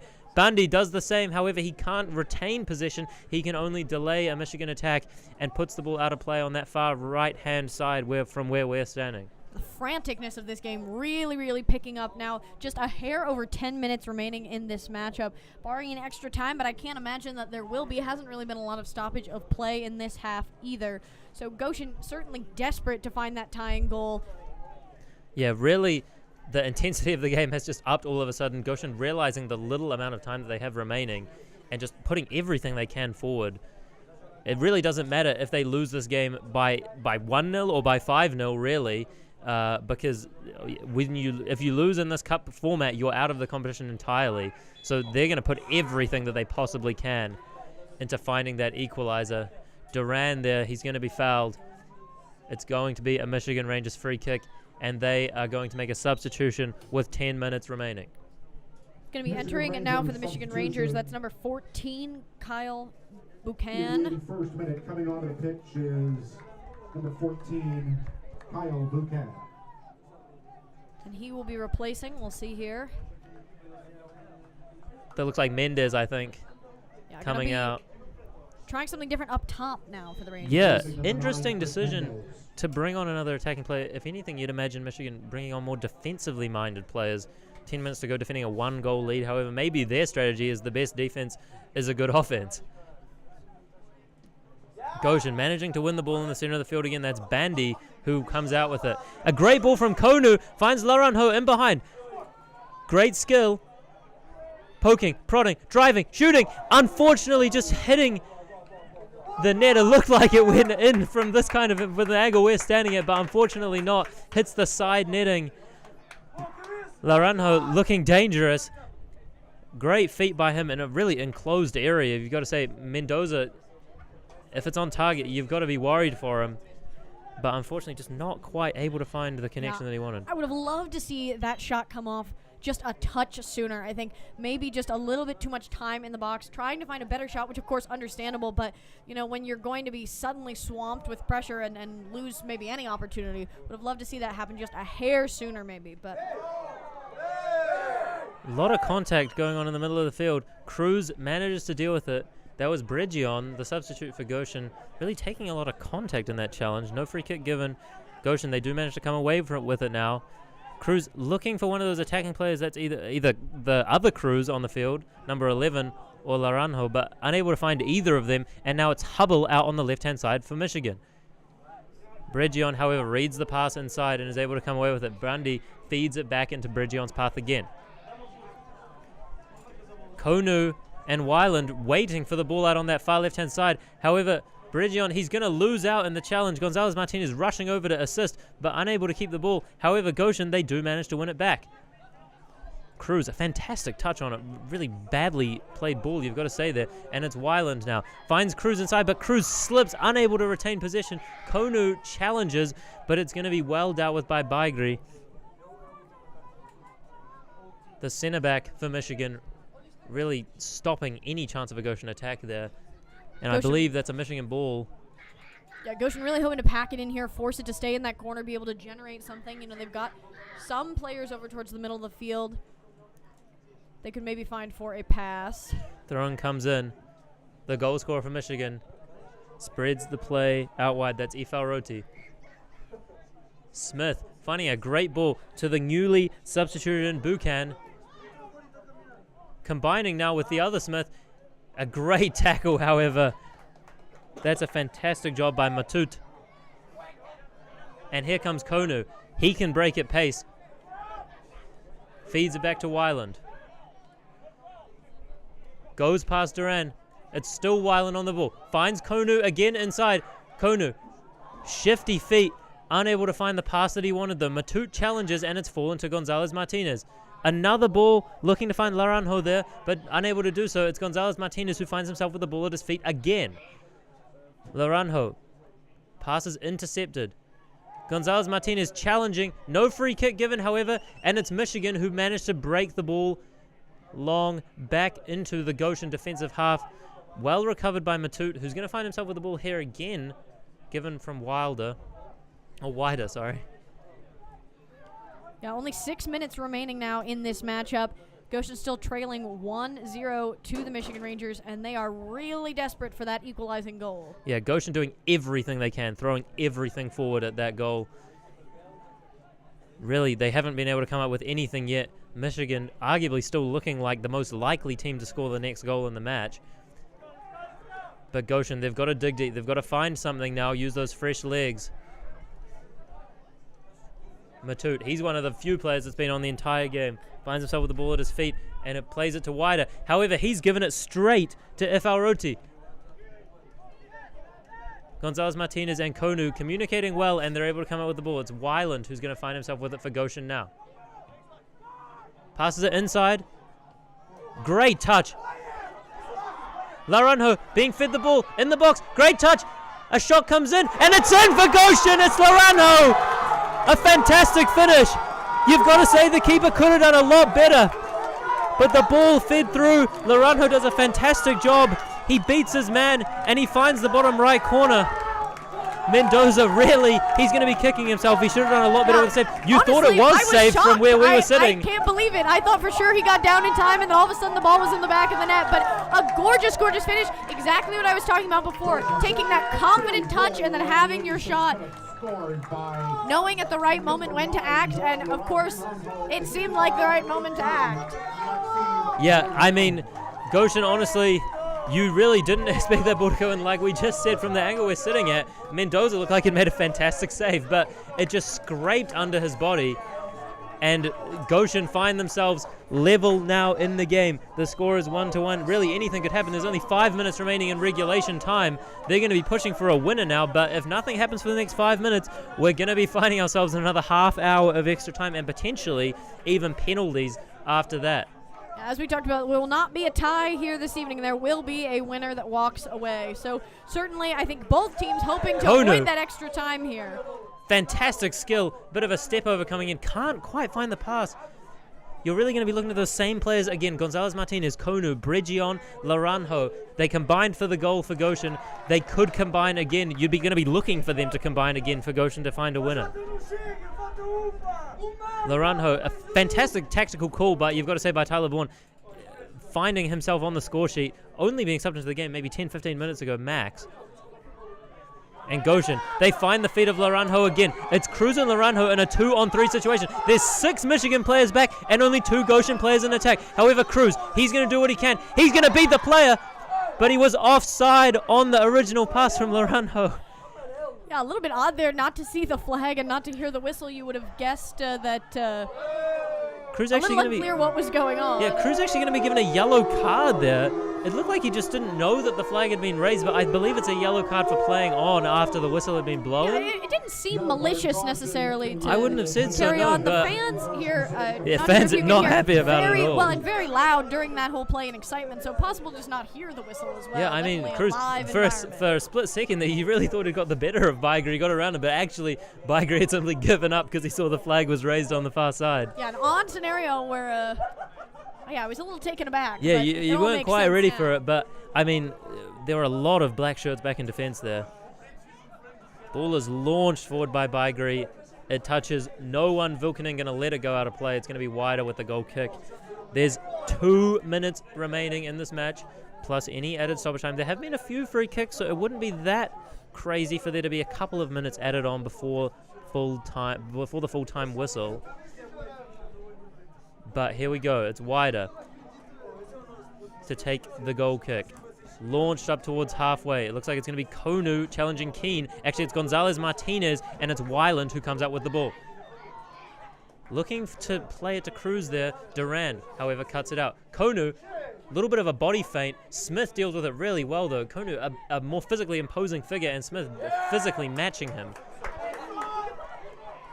And it's going to be a Michigan throw-in in their own half.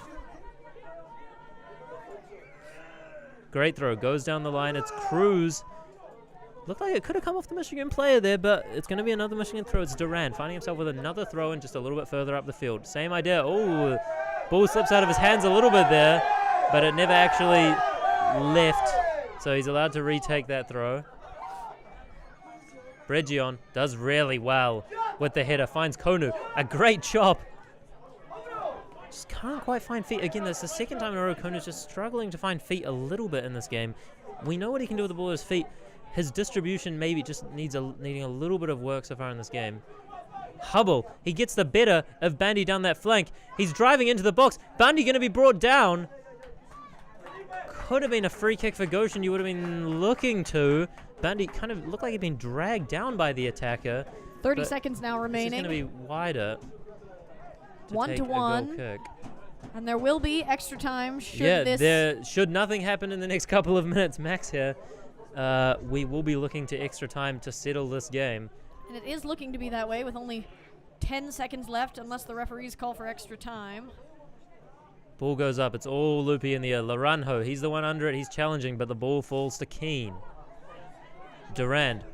The fourth official has indicated a minimum of 2 minutes added time at the end of the second half. Don't know if you can hear that just to my right. The announcer saying 2 minutes of added time in this game. We're going to be going to 92 minutes to try and settle it here. Bregion finds Bundy in a lot of space on the right-hand side. A great ball into the box. It's just slightly overhit. However, it's not out of play. Weiland, he's able to recover possession. Shaping up against the defender. Ball is kicked out of play, and it's going to be a Goshen corner. This may be potentially, in fact, almost certainly, will be one of the final attacks of the match. One of the final opportunities to score before the end of regulation. It's Stephen Bandy, Goshen College player, Goshen City player now, going to be making his way out to take this corner kick. Yeah, Goshen looking like they're hoping this will be perhaps the concluding play of regulation, taking their time to get over there. Just a hair over a minute left. I mean, you don't want to play, you don't really want to have to play another half hour. You don't. Bodies are already tired. Subs have been made. And here comes the ball from Bandy. He swings it into the box. It's dangerous. It's headed straight up by a Michigan player. However, it's Keane. He's going to be clearing at the back post. Matute gives chase. He's being chased by Hubble. Matute doing a really good job, making great headway down the flank.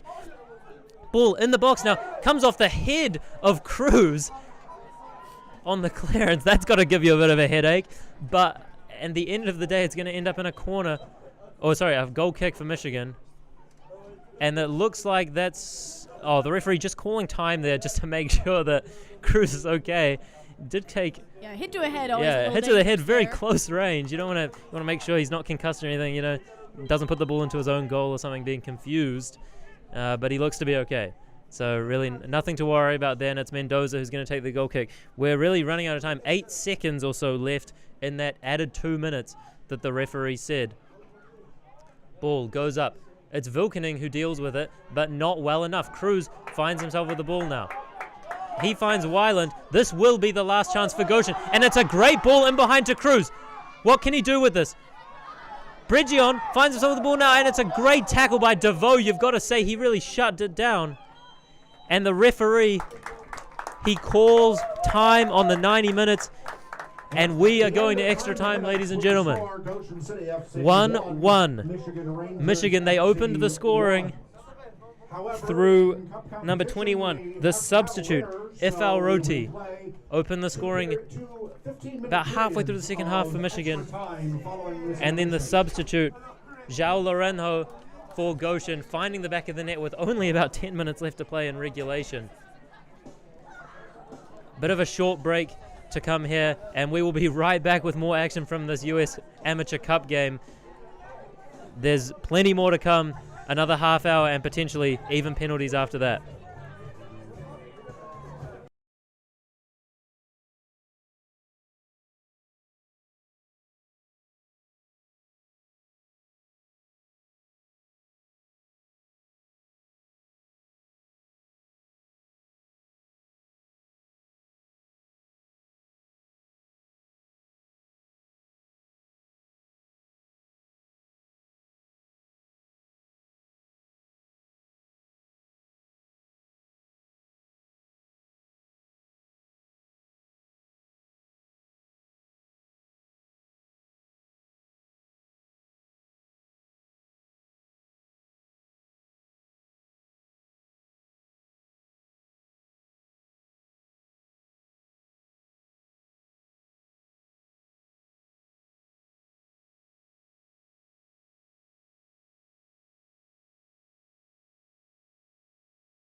Ladies and gentlemen, boys and girls, welcome back to the Goshen City FC broadcast of this U.S. Amateur Cup match between Goshen City FC, obviously, and the Michigan Rangers. We have played 90 minutes. Nothing can split these teams so far, and therefore we are faced with another half an hour of play. 15 minutes each way until 120 minutes have been played, and if the scores are still level, we will be going to a penalty shootout. Both teams probably looking to avoid that fate as Michigan get us underway once again. It's going to be Keane spreading the play out wide. That's number 30 finding himself on the ball now. That's Frankow. DeVoe inside. Both teams were incredibly evenly matched in regular time, so really just a 50-50 it feels like. Absolutely. As to who gives. Frankow, speculative ball down the line. It's going to be wider. Under no pressure, really could have picked it up there, chooses to play the ball long. It's going to be challenged for there. The other Postelvite, you can only assume they must be brothers. Max Postelvite making his way onto the field now. That's number 24, who was challenging Bridgion for the ball there. But Loranjo, he's going to find himself with the ball in quite a lot of space.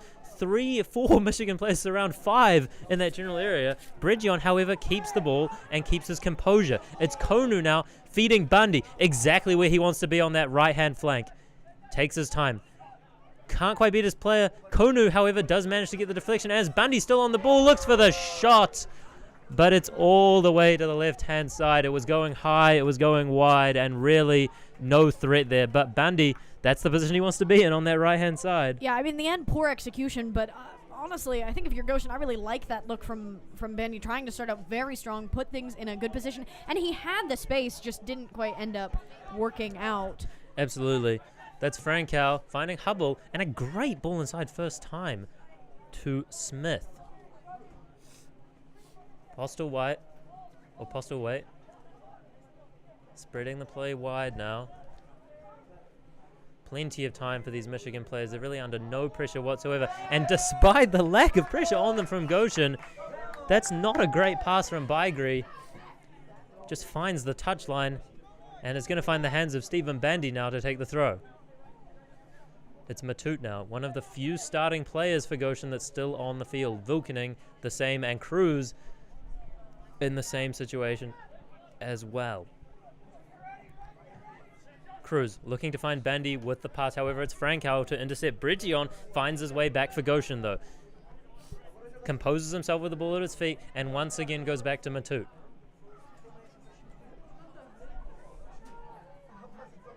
Both teams kind of taking a few minutes here to warm up, settle back into the game, figure out what their strategy is going to be for such a limited time.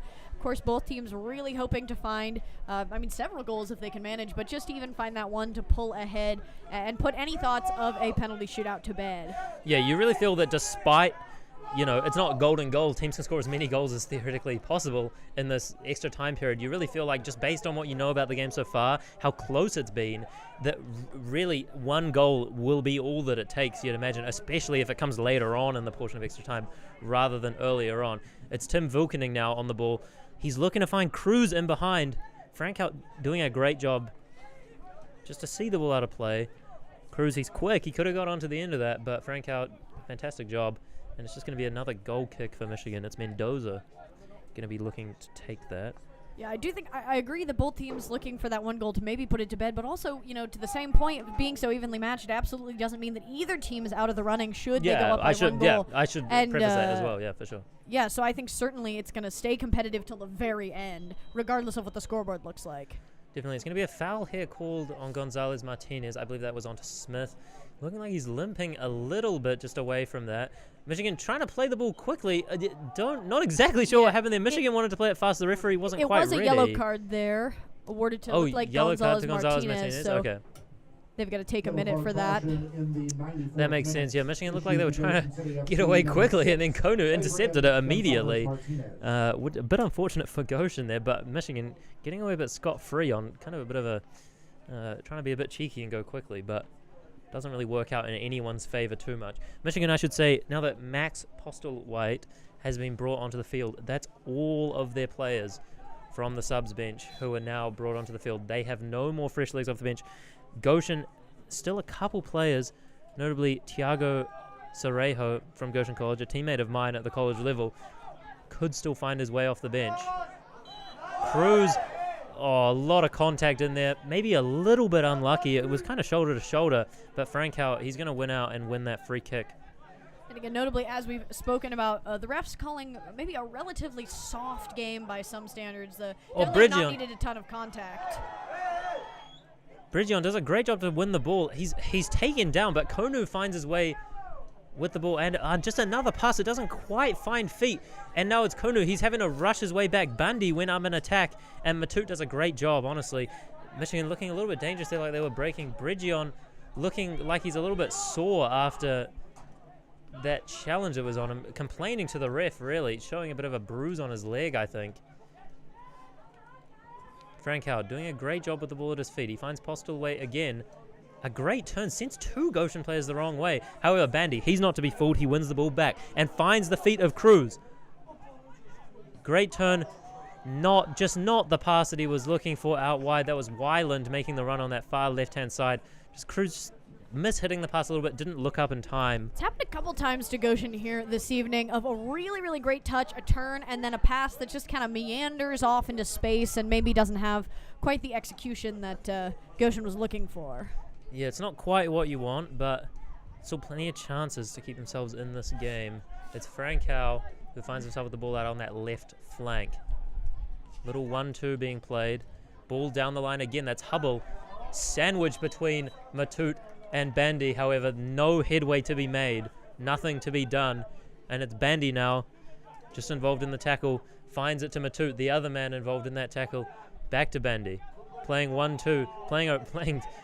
Running rings around Hubble there, and Matut choosing to go long. Maybe not the most fantastic decision there. Ball immediately finding the touchline. It's going to be DeVoe.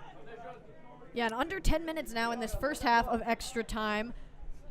But again, as we mentioned, not golden goal. So should this game, the game will not end should a team score. Certainly still opportunities for both squads to advance. Matut now finds himself on the ball. Plenty of time. He's inviting the pressure. Gonzalez Martinez now on it.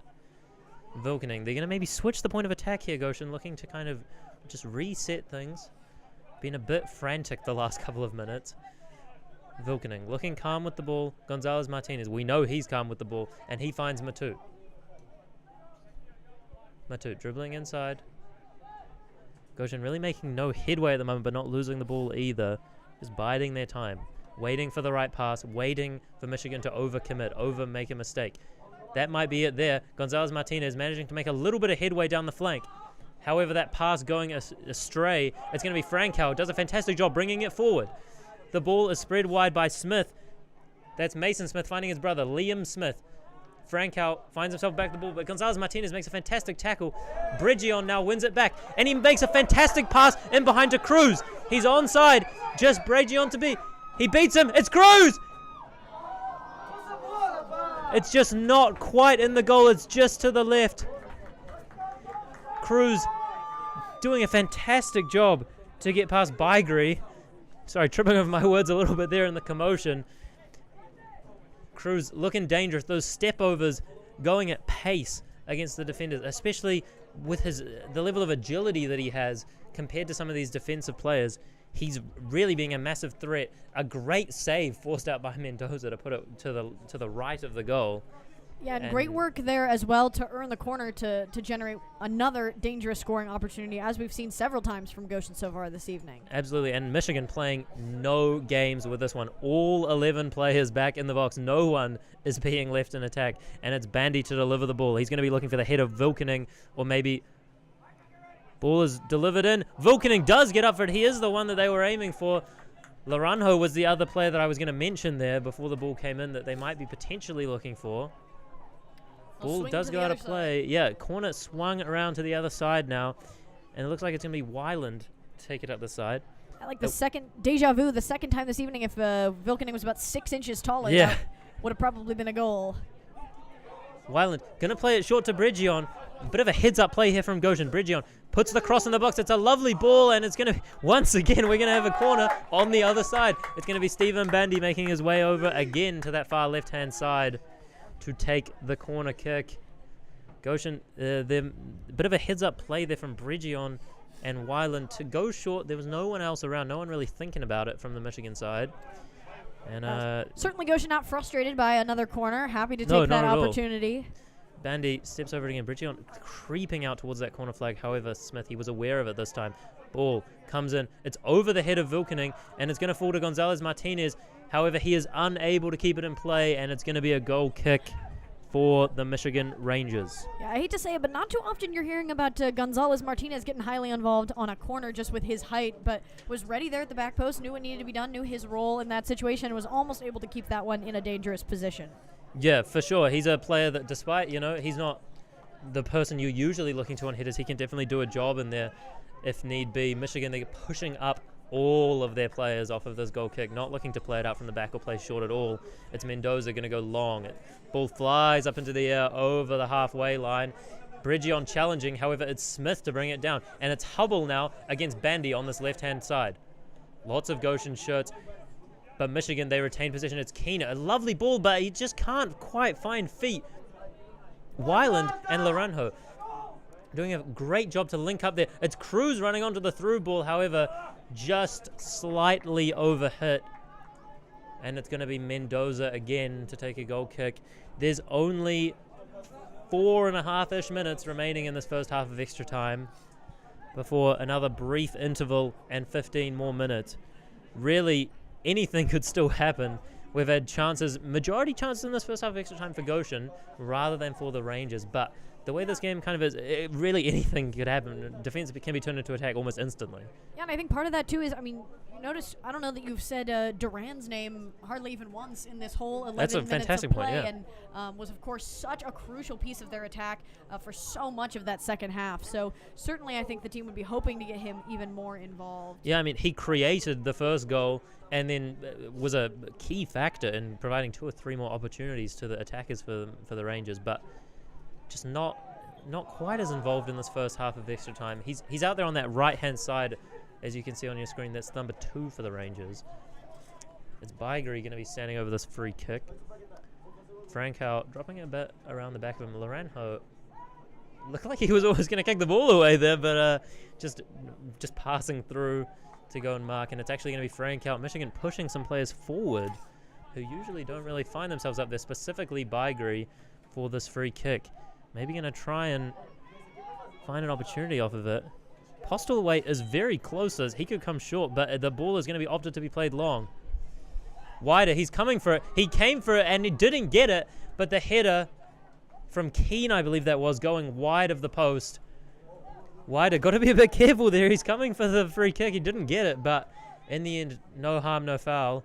Yeah, risky play there. Not necessarily always what you would want from your keeper if you feel confident that your defenders are going to clear it out, but in the end it worked out for him. So yeah, I mean, if he's confident he should get it, for sure he should be coming out there, but I mean, if/when he doesn't, it can be a bit of a nerve-wracking situation. And it's Wider that goes long. That's a fantastic touch from number 14. That's Kyle Buchan. And Duran, a name we haven't heard much. He's flanking out on this right-hand side. Here he is on the ball now. Delivers a dangerous ball into the box, but Gonzalez Martinez, he's aware and he gets it cleared. Keane kind of lollipops the ball into the air. Well dealt with by Weiland. And Konu finds himself with the ball now. Bit of a kerfuffle going on. However, the foul is going to go the way of Goshen.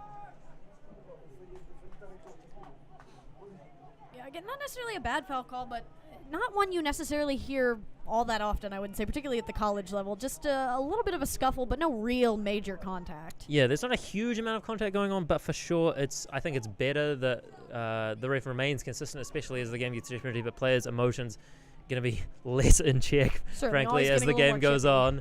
But here we go. It's Goshen in attack again. Bandy, Bridgion does a good job of maintaining possession. Cruz, lovely turnaround Duran. It's Weiland looking to deliver the ball into the box, and he finds a side netting again. Just not quite the execution that Goshen was looking for. However, it looks like there was some kind of deflection that wasn't visible from here as Stephen Bandy once again makes his way out to the sideline for yet another corner kick. 4th corner of the extra time. Yeah, I'd be curious to see if the Goshen tries to change things up for this corner, have not had a lot of success. I mean, created dangerous opportunities, but maybe not as killer as they would like. So interesting to see how they handle this moving forward. Here comes the ball in. Stephen Bandy, he delivers it. It's lovely. It's just cleared out though. Bridgion, he's going to find himself with the ball now. Puts it back in the box. It's Konu looking for the shot. The flag is raised. However, he did look offside even from all the way up here in the commentary booth. And Konu, he was offside. The flag is raised. And no real danger there in the end. DeVoe clears it into the attack. Gonzalez Martinez, he has been everywhere tonight. Does a fantastic job of keeping the ball. And that is going to be the first half of extra time over with 15 more minutes remaining to decide this game before we go to a penalty shootout. We will be right back.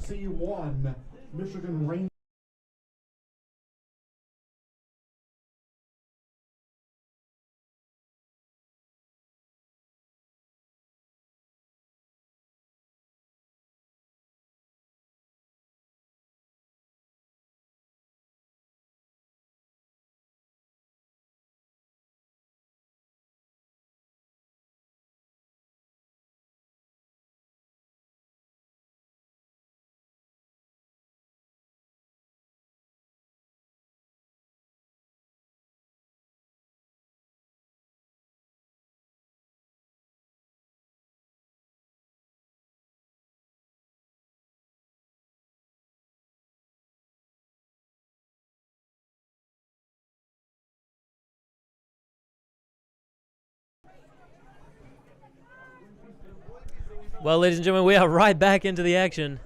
Unlike how it is in college, there is no break between these extra time periods. Tyler Bourne and Henrique Eichenberger from Goshen City wanting there to be a period of extra time. However, there wasn't. And Goshen immediately on the front foot. 105 minutes played, 15 minutes to go. And Goshen, they want to go. It's Bridgion, great skill. However, Postlethwaite deals with it really well. That was a fantastic flick. And Bridgion, he is going to bring his man down. It's not quite what you're looking for there, but pretty clear call there, I think. Yeah, absolutely, for sure. There's a foul there. Issued to Goshen City FC number 18. Actually, a yellow card there coming out for Bridgion. And yeah, I mean, there's no two ways about it. He's brought down a player on purpose. He's not going to get back to make that tackle. Definitely a caution. It's going to be DeVoe over this free kick. Plays it to Postlethwaite. Definitely could have turned there, but chooses to just come straight back. Great turn by Hubble. He's got the better of Bandy. Konu is out there defending as well. Keane, though, is going to find himself with the ball now. Vilkening manages to come away with it, and a foul there. Smith just pulling the arm of Vilkening. I mean, very obviously, and another caution going to be issued. That's number 23. That is Mason Smith. Not to be confused with his brother, Liam Smith. Yeah, again, very, very clear. You can't just drag somebody back by the jersey as they're charging forward.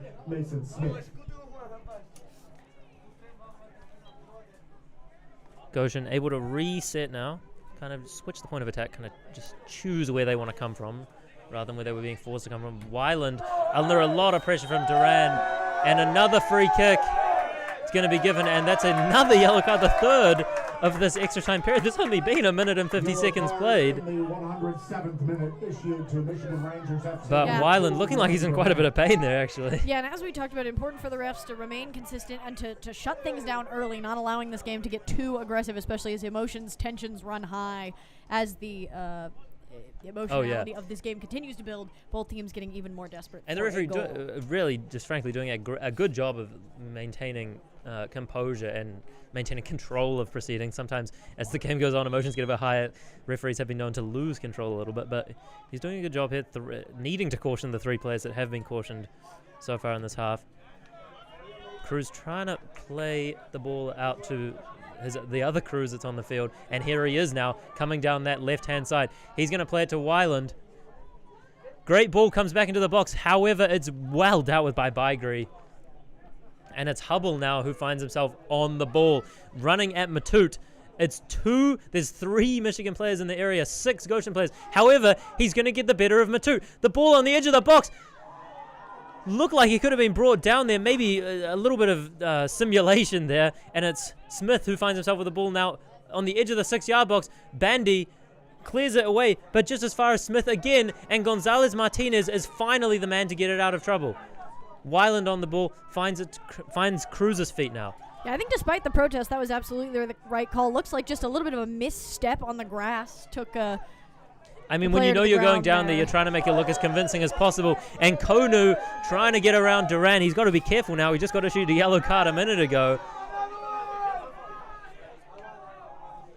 Buchan trying to stand in front of the free kick.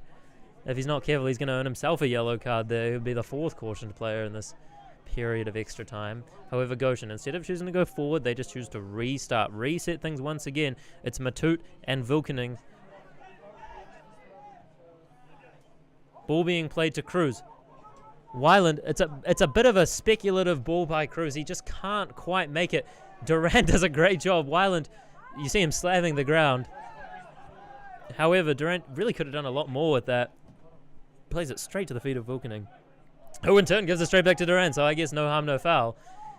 Keane, that's Postleway on the ball. And a great ball in behind. It's Hubble, wider, finding himself in no man's land, really. Hubble cuts it back. Smith. Just no connection, really, from Mason Smith. From the Rangers there has just been a little interesting. I mean, again, I think maybe an opportunity to just have the shot, or at least the execution. Hubble definitely could have gone himself. There. I mean, Hubble, major credit. The speed to get around these Goshen defenders is just insane. Smith finds himself with the ball again, and again he creates something. But again, you have to say the decision maybe could have been better, and there could have been a better end product. But wider, questions are being asked of him, but they're not very difficult. Yeah, I think not a lot of conclusive plays from the Rangers here in the last few minutes. Shots coming in, just not really feeling all that dangerous. Yeah, really the flow of the game has kind of been interrupted in the last 15, 20 minutes. It's a lot of kicking it back and forth, not really so much like beautiful football, but that's what it comes to when people are tired. Gonzalez Martinez doing a great job. Bit of a push in the back there from Buchan, but Gonzalez Martinez has somehow come out of that, and he somehow played a fantastic ball. Laranjo unable to get there. However, it's cleared straight into the feet of Konu. Cruz now finds himself with the ball, driving at Duran. Does a great job. However, the tackle comes in from Baigri. Weiland. Konu.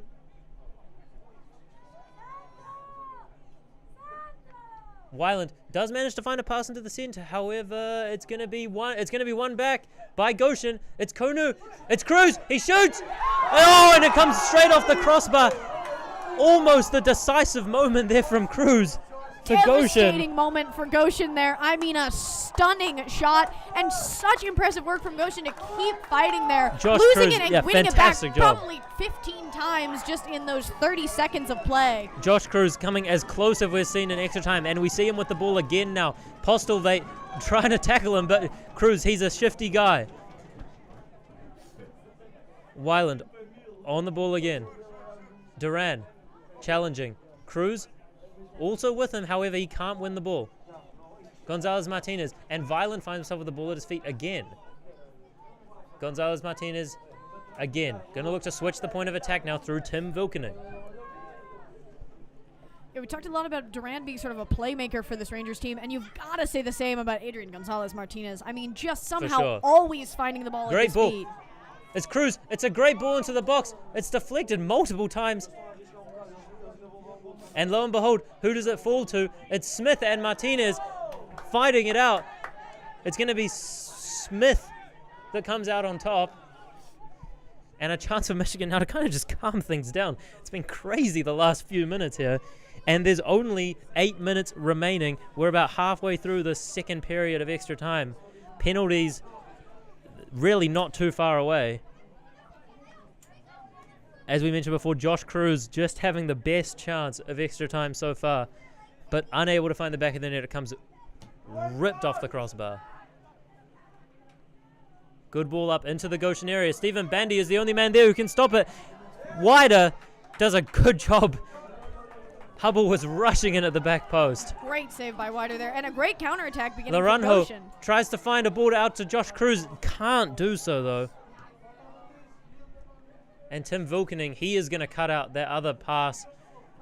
Michigan Rangers looking to make defense into attack, and Goshen looking to do the same thing. It's Laranjo. It's a speculative ball up into the air towards Josh Cruz, but Mendoza deals with it well, deals with it comfortably. Very composed decision from him. Yeah, kind of an odd one there, but certainly an interesting decision, but really anything goes at this point in the game. It's Vilkening with a loopy pass in the air now. A lot more of these kind of lollipop passes coming out.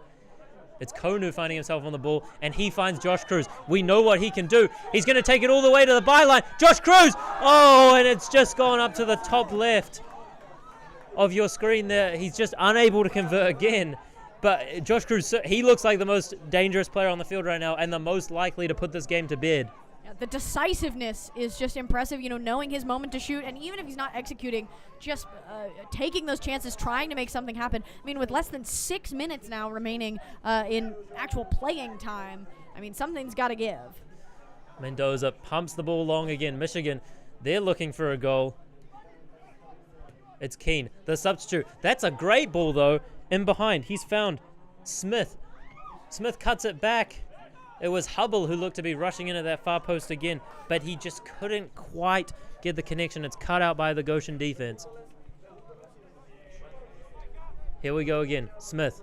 Buchan is the one with him. However, Smith keeps possession for himself. Plays it back to Keane. But Goshen, they come out with the ball. And that's a great ball in behind. It's Laranjo. He's on in a foot race. But Mendoza, in the end, it just comes straight to him. You've got to say it was a good idea from Bridgion, but just not quite the execution. And again, the same thing can be said for the Rangers. A great idea by Franco, and just not quite the execution that he was looking for on the play. And now less than 5 minutes as the score is still tied 1-1, and we see shots also tied up 15 for both teams. Just have been incredibly evenly matched. Yeah, really, you could not split these teams. And it's Cruz. He has looked like the most likely to score. Will it be him again? Fighting with the defenders, finding a pass to Weiland.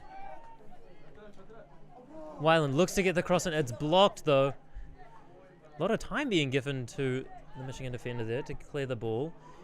And it's well done. And it's that man again. It's Durand. He's got the pace to get him behind. Cruz tries to put the tackle in, but he can't be stopped. It's Durand at the byline. He crosses it all the way to the back post. It's Hubble. Oh, but he puts it wide to the left side of Wider's goal. Just like we mentioned, though, Durand, the moment he got the ball at his feet, dangerous opportunity generated. One of the closest we've seen for the Rangers in this half. I mean, certainly a player you got to keep your eye on. Flavio Cruz is a defender there. I mean, he's wearing the captain's armband for Goshen tonight. An experienced player. He knows exactly what he's doing. But Durand, he's gotten the better of him consistently on that right-hand flank. Goshen going to be trying to limit how much he can get the ball there. 4 minutes remaining before we go to a penalty shootout. Not the connection that Wider wanted.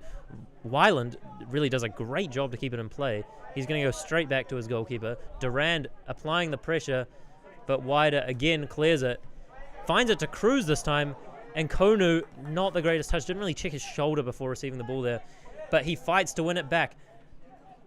Baigri fights back, however, and manages to keep the ball for the Rangers. Postelveit, oh, he's gone straight through 3 Goshen players. That's lovely skill. However, Konu just decks him. It's definitely a free kick, though, you have to say. Certainly a foul, but, you know, sometimes you can certainly have a strategic foul, and I think in this case, Konu, even though, of course, giving the ball up to the Rangers, is hoping to just break momentum, stop the counterattack, allow Goshen time to reset, and not too aggressive a foul as to draw a yellow card. So very strategic play there from Konu. Yeah, I definitely think it was a good idea to draw the foul. Postelveit going through 3 Goshen players who were pressing him with just 1 turn. It was fantastic skill, you've got to say. But Konu, they're drawing the foul. Probably a good idea. There's a sea of shirts on the edge of the box, though. It's Frankout, delivers the ball in. Not quite what the Rangers were looking for. However, it is a corner ball.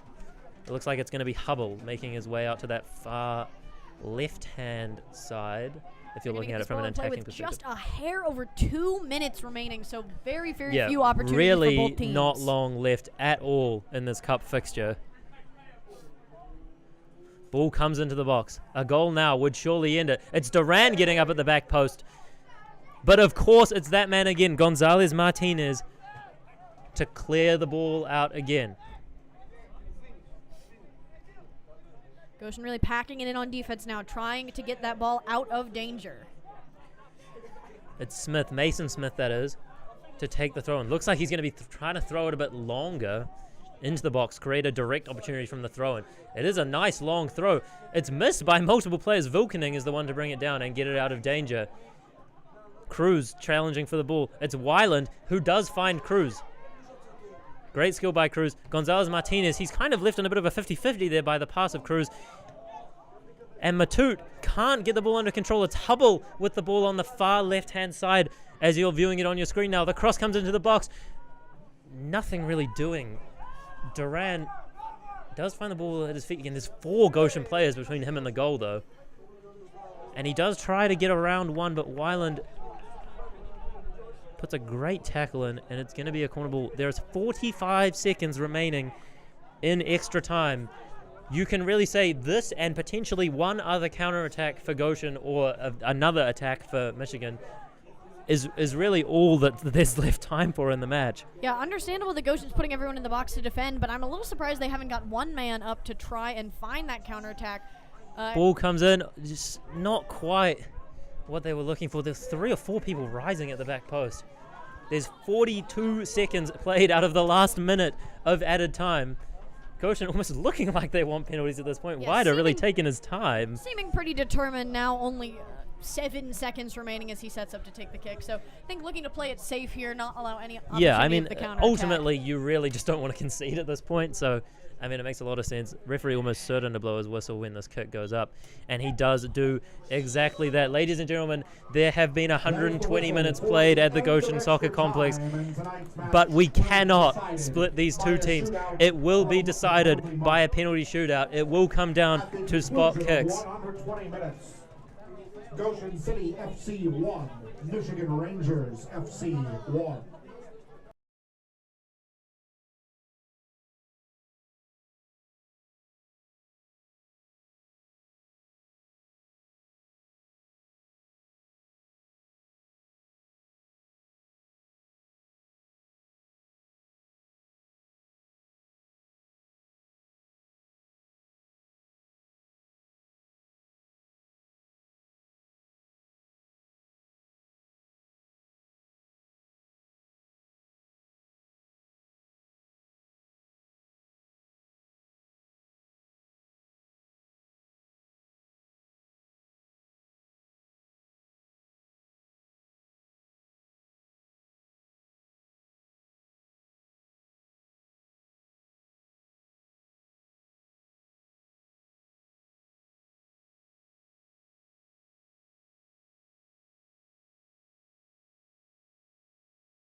Ladies and gentlemen, welcome back to the Goshen Soccer Complex.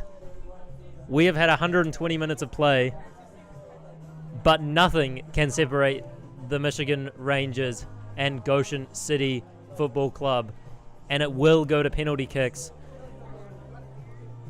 Looks like the first kick going to be taken by Goshen City, and it's Josh Cruz. He looked like the most dangerous player in overtime, hitting the bar. He was truly unlucky not to score in the game so far. Can he convert? Can he do one better from the penalty spot? I will say we didn't necessarily see a crazy standout performance from Mendoza so far in this game. Again, one of his most notable tests coming as a failure, to be frank. It seems like the goal that Goshen did score perhaps should have been saved by all accounts. And again, a lot of the other Goshen mistakes and goals coming after a miss or a sky. Not a lot of goals on target for this Goshen team. So it'll be interesting to see how Mendoza handles these kicks.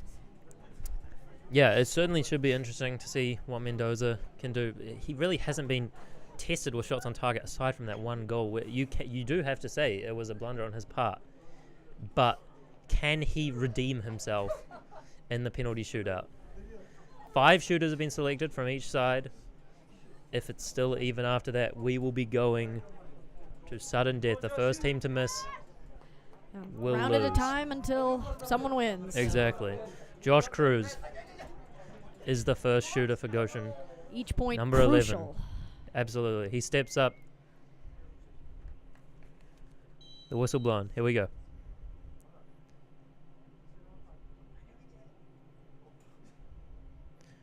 And it's saved by Mendoza.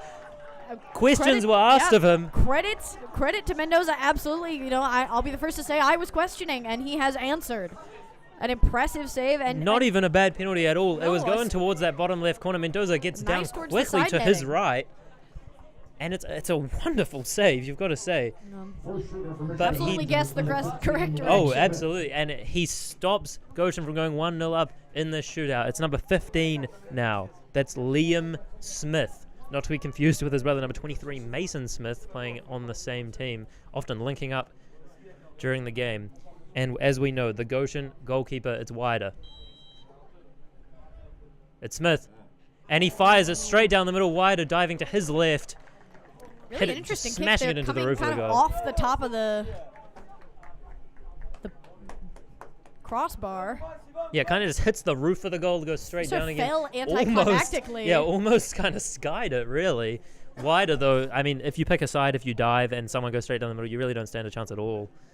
No blunder on his part, just a really well-taken penalty, you've got to say, from Smith. It's Bregion. Maxime Bregion. Number 18, Maxime Bregion. To take the second shot for Goshen. Silence falls over the ground as he steps up. And he scores! Mendoza again went the right way. You've got to say, he's got the read. And really only a split second short. I mean, very close. There was a moment where I thought he was going to get it. Yeah, I mean, I've got to say the same thing. I thought he was going to get it as well, but Bregion does a fantastic job with his shot in the end. Crucial moment here for Goshen. They need a miss here to get back in this game, even things out back at what feels like 0-0. It's number 17 for Michigan, George DeVoe, stepping up. He played center back during the game. We really haven't seen anything from him in the attacking third, but it will be interesting to see. Often center backs, they just smash it into the goal, and here we go. He just passes it down the center, again wider, choosing to go the exact same way that he did last time, and again, pretty much the same scenario occurring, a lot less power this time. I mean, really. And again, for a moment, I thought that he had gotten it with his back foot, just a hair short. And I mean, really, if Wider had just stood there in the middle of the goal, he really would have made him look pretty silly because he just kind of rolled it down the center. But, I mean, you either look super silly or you look super cool, calm, and collected. And DeVoe, he looked super cool, calm, and collected. And it's Konu now who's going to be taking this penalty for Goshen. And, of course, the reality is a team is expected to make all of their penalty kicks. It's not on the goalie to not retrieve it. It's an extra bonus should they save it, but it's not expected of them. Here's Konu stepping up on the left foot. And it's saved again by Mendoza. However, the flag goes up Mendoza was off his line. Konu is going to get a retake. Really, Goshen getting off lightly there. Yes. Because another fantastic save. Going the opposite way, Mendoza really has the read with these penalties right now. And now it just becomes this game of chicken. Does Konu go the same way again and hope that Mendoza switches up? Or does Mendoza think he's going to, we can really get into mind games here. An interesting shot there because, I mean, not a lot of power on that shot from Konu, hoping Not I think at all. just to slip it in that opposite side and make Mendoza look the fool for diving the wrong way, but... Here he is again.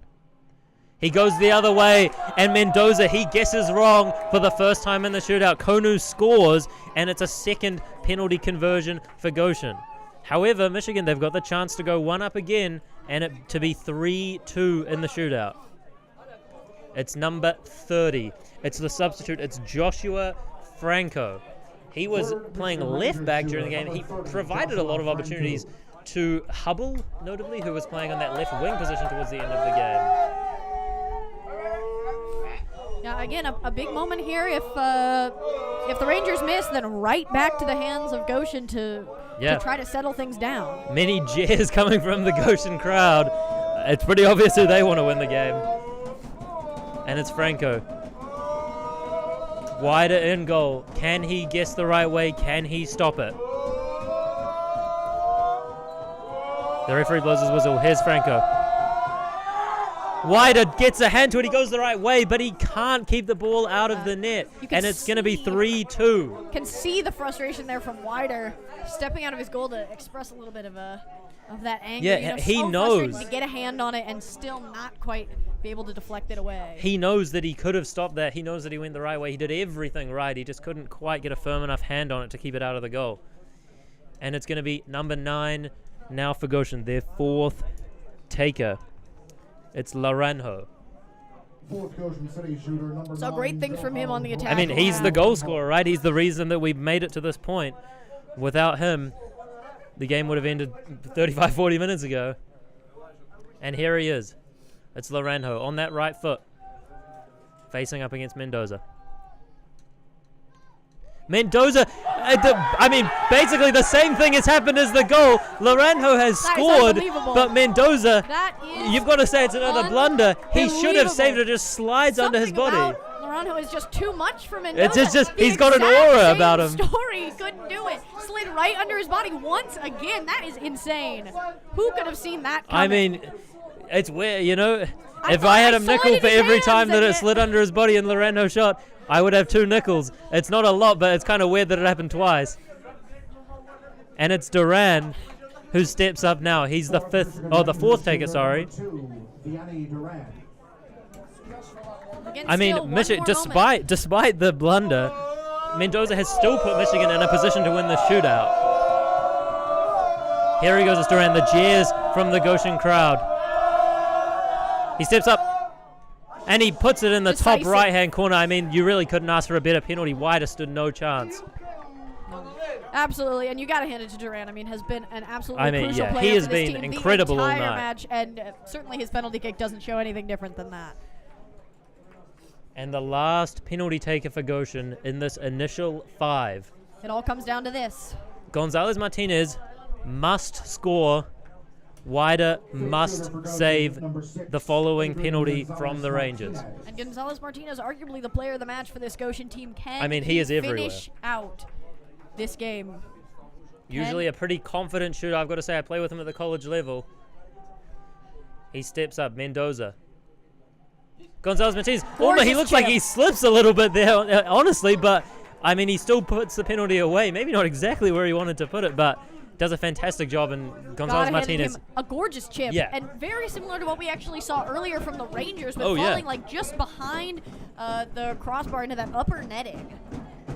This is it. It all comes down to this. The final penalty in the initial 5 takers for each side. The 10th penalty of the shootout. It's Keane. It's Sean Keane for the Rangers. Number 6 came on at the beginning of the second half. He decides it all right here. It's Wider in goal. He's the only man that can save Goshen now. A lot of energy from the fans trying to get in his head. The referee blows his whistle. It's Keane against Wider for all the marbles. And he scores. And the Michigan Rangers, they've knocked out. And again, Goshen you gotta City hand FC. it to Keen. They're decisive. An excellent penalty kick. He You does a can't ask great for job better. with the penalty kick. You really can't ask for someone to be more composed from the side, from the penalty spot. And you can see Wider on the ground there. I mean, he is not happy about the way things went. Goshen put up a hell of a fight, but I mean, you can't knock either team. It's really as close as it could have possibly Absolutely. been. And I mean, notably, only the second game Goshen has ever lost at home here Yeah. at the John Ingold Athletic Complex. And honestly, if you're Goshen, you can't really ask too much more. Yeah. I mean, they played their heart out. Absolutely, I'm not sure in all my time of watching soccer for years and years and years, seen a more evenly matched, balanced game to the very end. Yeah, I mean, you really just can't ask for a closer, a tighter matchup. It's a fantastic effort from both teams, you've got to say, on the night. And really, it came down to one save. And despite us saying that Mendoza has made some blunders in this game, In the end, he's the hero. he saved them in the end. It's thanks to him. Yeah. You've got to say, standout players on both sides. Lorenzo coming off the bench to give Goshen their equalizer. Adrian Gonzalez-Martinez was everywhere during the game, including scoring his penalty. But you also have to acknowledge Duran on the side of the Michigan skill. Rangers. Did a fantastic job throughout the entire game. He's got to be their man of the match. Both of the Smith brothers as well, you've got to say, making fantastic contributions. From me and my good friend Kay Boddicker on the commentary, we'd like to say thank you so much for joining us for tonight's game. The Goshen City Football Club team, they're back. They're on the road next week, but they're back in 2 weeks' time at the Goshen College Soccer Complex in a league game, a home league opener, rather than this a cup competition. So despite the bad result, it's not the end of the world for Goshen. Their season is only just beginning as they look for success in the league. Thank you again for joining us, and we will see you next time.